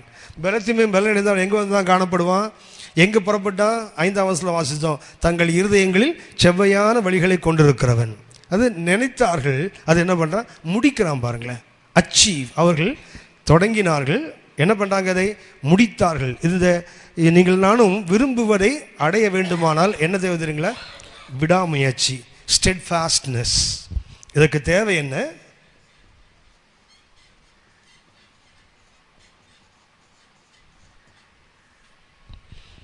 ஆவிக்குரிய வாழ்க்கையில் மிக முக்கியமான ஒரு அனுபவம் ஸ்டெட்ஃபாஸ்ட்னஸ். எடுத்த ஒரு தீர்மானத்தில் உறுதியாக இருந்தால் மாத்திரமே விரும்புவதை நீங்கள் நானும் அடைய முடியும். நீ விருப்பத்துக்கு ஒன்றும் பஞ்சம் இல்லை, எல்லாருக்கும் நிறைய விருப்பங்கள், நிறைய ஆசைகள். ஆனால் ஏன் நம்மளால் அதை அடைய முடியலைன்னு சொன்னால் உறுதியான மனம் நமக்கு இல்லை. கலாத்தியர் 6ஆம் அதிகாரம் 9ஆம் வசனம் வாசிங்க. கலாத்தியர் 6:9. கலாத்தியர் 6ஆம் அதிகாரம் 9ஆம் வசனம். நன்மை செய்கிறதில் சோர்ந்து போகாமல் இருப்போமாக. நன்மை செய்கிறதில் சோர்ந்து போகாமல் இருப்போமாக. நாம் தளர்ந்து போகாதிருந்தால் உறுதியாக இருந்தால் கண்டிப்பாக நாம் செய்கிற நன்மைக்கு ஒரு நாள் பலனை பெற்றுக்கொள்வோம். ஆனால் நமக்கு என்ன சோதனை தெரியுங்களா? சபையிலையோ இல்லை ஊழியங்கள் இங்கே சந்திக்கிற யாரோ ஒரு குடும்பம் பிள்ளைங்களை படிக்க வைக்க முடியல, இல்லை குறைவான ஒரு நிலையில் இருக்காங்க, நமக்கு தோணும் அவங்களுக்கு ஏதாவது உதவி செய்யணும். அதை செய்யும்போது என்ன ஆகும் தெரியுங்களா? நம்மகிட்ட பலன் பெறுகிறவர்கள் வளருவாங்க. வளரும்போது மாத்திரமல்ல, நம்மகிட்ட இல்லாத சில வசதிகள் அவங்களுக்கு வரும். அப்போ என்ன உதாரணமாக சொல்கிறேனே, நான் பாரு வெள்ளை சட்டை போட்டிருக்கிறேன், ஒரு கருப்பு பேண்ட் போட்டிருக்கேன், இல்லை வெள்ளை பேண்ட் போட்டிருக்கேன், இதை மாற்றுறதுக்கு எனக்கு வழி இல்லை யார் ஒரு ஊழியக்காரனுக்கு. ஆனால் அந்த ஊழியக்காரன் உதவி செய்கிறான் தெரியுங்களா? இவர்கிட்ட பணம் வாங்கி ஃபீஸ் கட்டி படிக்கிறோம் பார்த்தீங்கன்னா அல்ட்ரா மாடர்னாக ட்ரெஸ் பண்ணி வரும்போது இவருக்கு கடுப்பு வரும். இருக்கும் நம்ம கொடுக்குறவனை பாரு, இப்படி வாங்குறவனு பாரு, அப்படி என்ன ஒன்றாது தெரியுங்களா? அப்போ நம்ம தப்பான ஆளுக்கு கொடுக்குறோமோன்னு தோணும். அதான் நம்ம சொல்லுவோமே, பாத்திரம் அறிஞ்சு பிச்சை போடுன்னு போட்டிருக்குல்ல. பாத்திரத்தை நீங்கள் அறிஞ்சிங்கன்னா ஒருத்தனுக்கும் பிச்சை போட முடியாது. கர்த்தர் பாத்திரம் அறிஞ்சு பிச்சை போட்டார்னா யாருக்காவது போட முடியுமா? அவர் அவருடைய இறக்கம் அதை கொடுக்கறதே தவிர நம்முடைய தகுதியெல்லாம் பார்த்தாரு, நம்முடைய திறமையை பார்த்தாருன்னா கொடுக்க முடியாது. அவருடைய தகுதி என்ன, அவருடைய இறக்கம் என்ன பண்ணுதுன்னா அதை கொடுக்கறது. நாம் என்ன பண்ணுறோம்? ஒருத்தனுக்கு நன்மை செய்கிறோம், அந்த நன்மையை ஒருத்தன் சரியாக பயன்படுத்தலை, தப்பாக பயன்படுத்துகிறான்னு வச்சுங்களேன். அடுத்தது என்ன தோணும்? உதாரணம் ஒன்று சொல்லுகிறேன். ஒரு முறை ஒரு ஊழியருக்கு அவருடைய பிள்ளைகள் 5 பேர் படிக்கிறாங்க. இந்த 5 பேருக்கும் நான் சொன்னேன், உங்களுக்கு நோட்டு புக்கெல்லாம் நான் வாங்கி தரேன் அப்படின்னு. உடனே அவர் என்ன பண்ணார்னா, சரியா வாங்கி கொடுங்கன்னு சொல்லி ஒரு லிஸ்ட்டு கொண்டு வந்தார். நம்பவே மாட்டீங்க, +2 படிக்கிற பிள்ளைக்கு 192 அந்த பேஜ் இருக்குது பார்த்தீங்களா, லாங், அந்த பெரிய புக்கு 42 புக்கு வேணும்னு கேட்டார். உங்களுக்கு தெரியும் நினைக்க 6 அல்லது 7 போதும். அது என்ன, ரெக்கார்ட் புக்கெல்லாம் ஸ்கூல்லேயே கொடுத்துருவாங்க. இந்த 1 சைடு பிளெயின் இருக்குது பார்த்தீங்களா, அது ஸ்கூல்லேயே எல்லாருக்குமே கொடுப்பாங்க. இது அதிகபட்சம் 6 இல்லை 2 தடவை யூஸ் பண்ணால் 14 தான் வரும். இது 42. அதுக்கடுத்தது 10th படிக்கிற பிள்ளைக்கு 38 புக்கு.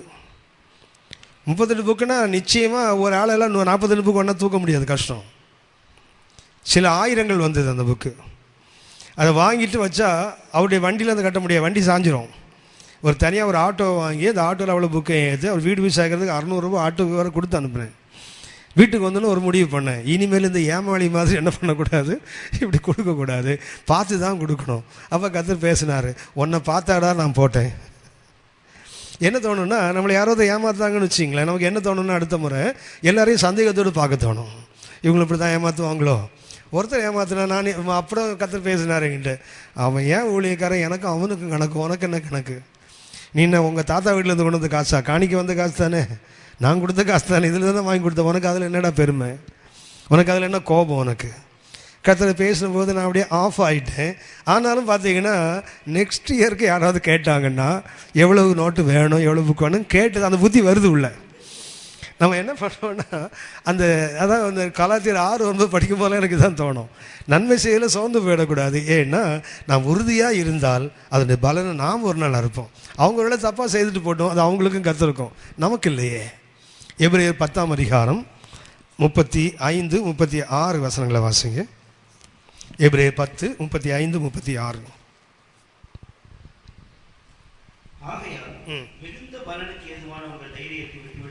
ஆகையால் மிகுந்த பலனுக்கு ஏதுவான உங்கள் தைரியத்தை விட்டு விடாதிருங்கள், செய்து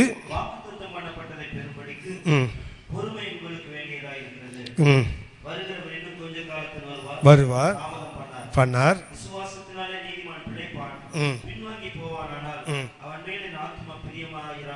அவர் கர்த்தர் ஏதோ பின்வாங்காமல் அவருக்குள் உறுதியாக நிற்கிற அந்த அனுபவத்தை கர்த்தர் விரும்புகிறார். நீங்கள் நானும் வாக்குத்தத்தம் பண்ணப்பட்டதை கண்டிப்பாக பெற்றுக்கொள்வோம். எப்போன்னா அது ஸ்டெட்ஃபாஸ்ட்னஸ் இருந்தால் மாத்திரம்தான். நான் நன்மை செய்கிறோம், பாடுபடுறவங்களுக்கு உதவி செய்கிறோம், அதனால் ஒரு தப்பான அனுபவம் நம்ம வாழ்க்கையில் வந்துட்டுங்கிறதுக்காக அதை நிறுத்தக்கூடாது, தொடர்ந்து செய்வோம். சரி, இதுக்கும் ஆபிரகாமுக்கும் என்னன்னு சொன்னால் ஒரு சின்ன கருத்து சொல்லி நான் முடிக்கிறேன். வருகை தாமதித்தால் 1வது பாடத்தை அடுத்த முறை நாம் கவனிப்போம். ஆபிரகாம் புறப்பட்ட ஊருக்கு பேர் என்ன பேர்? ஊர். அவர் ஊருக்கு பேர் என்ன பேர் தான்? அந்த பெரம்பூர் பக்கத்தில் போயிருப்பார், இன்னும் தெரியல. ஊர் சென்னையில் தான் நிறைய ஊர் இருக்குது, பெரம்பூர், திருவெட்டியூர், எண்ணூர் எல்லாம் ஊரெலாம் எங்கே தான் இருக்குது? நம்ம ஊரில் தான் இருக்குது. சரி, ஊர் என்பதற்கு 3 அர்த்தம். ஒன்று ஃப்ளேம், இன்னொன்று வேலி. ஊர் என்பதற்கு 3 அர்த்தங்கள். ஒன்று அக்னி, இரண்டாவது வேலி, மூன்றாவது வெளிச்சம், லைட்.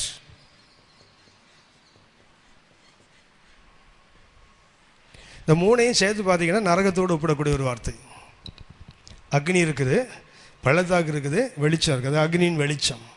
இந்த மூணையும் சேர்த்து ஆபிரகாம் இருந்த ஊர், அந்த ஊருடைய பேர் கர்த்தம் என்ன? அது அழிவுக்கு நேரான அனுபவம். நம்ம எல்லாருக்கும் தெரிந்த ஒரு வசனம். உபாகமம் 26ஆம் அதிகாரம் 5ஆம் வசனம் கொஞ்சம் வாசிங்க. உபாகமம் 20. அப்பொழுது என்றால் காணிக்கைகளை கொண்டு வந்து கர்த்தருக்கு படைக்கும் போது அவன் சொல்ல வேண்டியது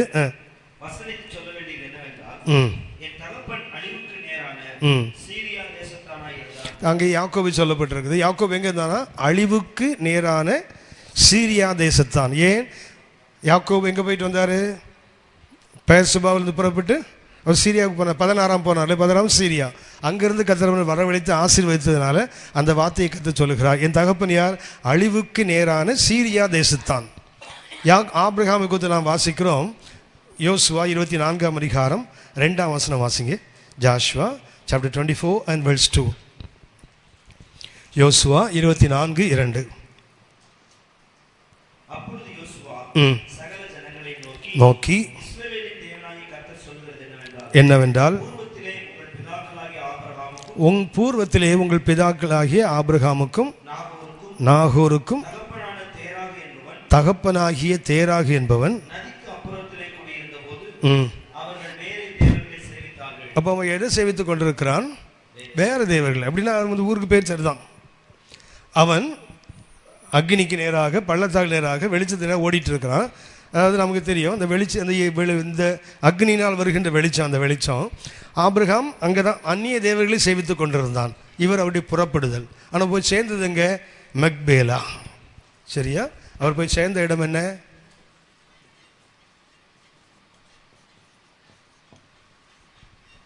அவர் போய் சேர்ந்த ஊர் அதாவது அவருடைய 15ஆம் பயணம் எங்கே முடியுதுன்னு சொன்னால் மெக்பேலா குகையில் தான் முடியும். அவர் மரித்தவரை கொண்டு போய் அடக்கம் பண்ணுவாங்க. அங்கே புறப்பட்டது ஊர், அதாவது அழிவுக்கு நேராக இருந்து புறப்பட்டு எங்கே போய் சேர்ந்தார்?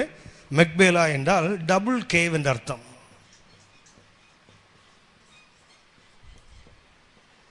இரட்டை குகை என்ற அர்த்தம். இந்த கல்லறை நமக்கு தெரியும், ஒவ்வொன்றும் ஒரு கல்லறை தோட்டம். அந்த ஹெப்ரோனுடைய நிலத்தை வாங்கினார், அது என்ன? கல்லறை தோட்டம். அவன் ஏன் இந்த இடத்த தெரிஞ்சு கொண்டான்னு சொன்னால் ரொம்ப அற்புதமாக போட்டிருக்கோம். அந்த நிலத்தினுடைய முடிவில் என்ன இருந்தது? ஒரு குகை இருந்தது, இந்த மெக்பேலா. அது எதுக்கு? சாராளை அடக்கம் பண்ணுவதற்கு வாங்கின இடம். வாங்கும்போது ஏன் இந்த மெக்பேலாவை தெரிந்து கொண்டான்? அங்கே ஒரு குகை இல்லை, இரட்டை குகை, டபுள் கேவ். டபுள் கேவ் என்றால் உங்களுக்கு தெரியும், ஆபிரகாமுக்கு 2 சந்ததி. ஒரு சந்ததி நட்சத்திரம், இன்னொரு சந்தி கடற்கரை மணல். ஒன்று ஆவிக்குரிய யூதன், இன்னொன்று மாம்சத்துக்குரிய யூதன். ஒன்று இஸ்ரவேலன், மற்றொன்று சபை. ஆபிரகாமுக்கு எத்தனை சந்ததி? 2 சந்ததி. ஆகவே அவன் அந்த இடத்தை தெரிந்து கொள்கிறான், இரட்டை குகை. ஒன்று யாருக்கு? யூதனுக்கு, இன்னொன்று சபைக்கு. ஒன்று மாம்ச பிறப்புகளுக்கு, ஒன்று ஆவிக்குரிய இஸ்ரவேலனுக்கு. அவன் தெரிந்து கொள்ளும் போதே 2 குகை இருக்க இடத்தை தெரிந்து கொள்ளுகிறான். அப்படின்னா அவனுக்கு மகிமை நம்பிக்கை. கல்லறை என்றால் என்ன? மகிமை நம்பிக்கை. மகிமை நம்பிக்கை காரணம் என்ன? அவனுக்கு இந்த 2 சந்ததியும் கர்த்தருடைய சமூகத்தில் ஒரு நாள் வருவானுங்கிற தரிசனத்தோடு அந்த கல்லறையை வாங்குகிறான். எனக்கு என்ன ஆச்சரியம்னா, கானான் தேசம் முழுவதும் அவனுக்கு தான் சொந்தம். கர்த்தர் அவனுக்கு வாக்குத்தத்தம், உனக்கு உன் சந்ததிக்கும் ஆணையிட்டு கொடுத்துருக்கிறேன். அதில் போய் கல்லறை குகை வாங்கியிருக்கான் பாருங்களேன். வாக்குத்தத்தம் பண்ணப்பட்ட பூமியில் காசு கொடுத்து வாங்கின இடம் இந்த மெக்பேலா. அப்படின்னு அவனுக்கு அந்த மகிமை நம்பிக்கையில் எவ்வளோ பெரிய ஆசீர்வாதம், சந்தோஷம் பாருங்களேன். யோசேப்பு பார்வோனுக்கு அப்பா தானே, பார்வோனுக்கு ஆண்டவன் தானே. பார்வோனுக்கு பிரமிட் கட்டுறவனுங்க யோசேப்பு செத்தா கட்டியிருக்க மாட்டானுங்க. பார்வோனுக்கே கட்டுகிறவன் அப்பாவுக்கு கட்டுவானா மாட்டானா? அவன் கடவுளுக்கு கட்டுவானா மாட்டானா? ஆனால் அவன் இந்த மெக்பேலா கொண்டு போக சொல்கிறான் பாருங்க. ஏன்? அவனுக்கு ஒரு மகிமை நம்பிக்கை, உயிர்த்தெழுதல் நம்பிக்கை. ஒரு நாள் வரும், பரிசுத்தனை அடிக்கடி சந்தோஷமாக இருக்கும். இவனை ஒருவேளை எகிப்தில் அடக்கம் பண்ணியிருந்தா, இயேசு மரித்து உயிர்த்தெழுந்தார் இல்லையா? எழுந்தவன் என்னாச்சுது? கண்மலைகள் பிளந்தது, கல்லறைகள் திறந்தது, பரிசுத்தவான்கள் உடல்கள் உயிர்த்தெழுந்தார்கள். அவர் உயிர்த்தெழுந்து வர வரைக்கும் உள்ளே உட்காந்துட்டு அப்புறம் பரிசுத்த நகரத்தில் காணப்பட்டாங்க. தெரியுங்களா? யோசேப்பை எகிப்தில் அடக்கம் பண்ணியிருந்தானா மனுஷன் அங்கேயே உள்ள கல்லறைக்குள்ளே தான் இருந்திருப்பான், வெளியே வந்திருக்க மாட்டான். அதனால தான் என்ன பண்ணுறான்? அந்த குகையில் என்ன அடக்கம் பண்ணணும், என் எலும்புகளை ஆகிலும் கொண்டு போய் என்ன பண்ணு, அடக்கம் பண்ணுன்னு சொன்னான். அவனுக்கு என்ன நம்பிக்கை இருக்குன்னா, ஒரு நாள் பரிசுத்தவான்கள் உயிர்த்தெழுதல் வரும்போது பரிசுத்த நகரத்தில் தான் அது நடக்க போகுது. அப்போ நான் எங்கே இருக்கணும்? எத்தனை நூற்றாண்டுகளுக்கு முன்னாடி அவனுக்கு ஒரு தரிசனம் பாருங்களேன். எத்தனை 2000 ஆண்டு ஆபிரகாம் அப்படின்னா ஒரு 1700 1800 ஆண்டுகளில் இருந்திருப்பான். கிறிஸ்துவுக்கு முன்னாடி அவனுக்கு அந்த மகிமை நம்பிக்கை இருக்குது. ஒரு நாள் என்னாகும்? இயேசு உயிர்த்தெழுதும் போது பரிசுத்தவான்கள் உயிரோடு எழுந்திருப்பாங்க. பரிசுத்த நகரத்தில் தான் அது நடக்க போகும். உலகத்தின் மற்ற இடங்களில் நடக்காது. அது எருசலேமில் மாத்திரம் நடந்திருக்குது. அப்போ இவன் எங்கே இருக்கணும்னு விரும்புகிறான் தெரியுங்களா? அந்த கானானுக்குள்ளே இருக்க விரும்புகிறான். இந்த மக்பீல் ஆபிரகாமுடைய குகையில் அவன் இருக்கணும்னு விரும்புகிறான் பாருங்களேன். ஒரு அரசனுடைய பிரமிட் அவனுக்கு வேண்டாம். அவனுக்கு என்ன வேண்டும்? உயிர்த்தெழுதல் நம்பிக்கை இல்லை. அதுக்கு வழிவகுத்தவன் யாருன்னா அந்த ஆபிரகாம். அப்படின்னா அவன் புறப்பட்டது அழிவில் இருந்து, வந்து சேர்ந்தது என்ன? மகிமையின் நம்பிக்கையில். அப்படின்னா அவன் புறப்பட்டான், அவன் போய் சேர்ந்தான். நாமும் கூட போக கர்த்தர் நமக்கு கிருபை தருவார்.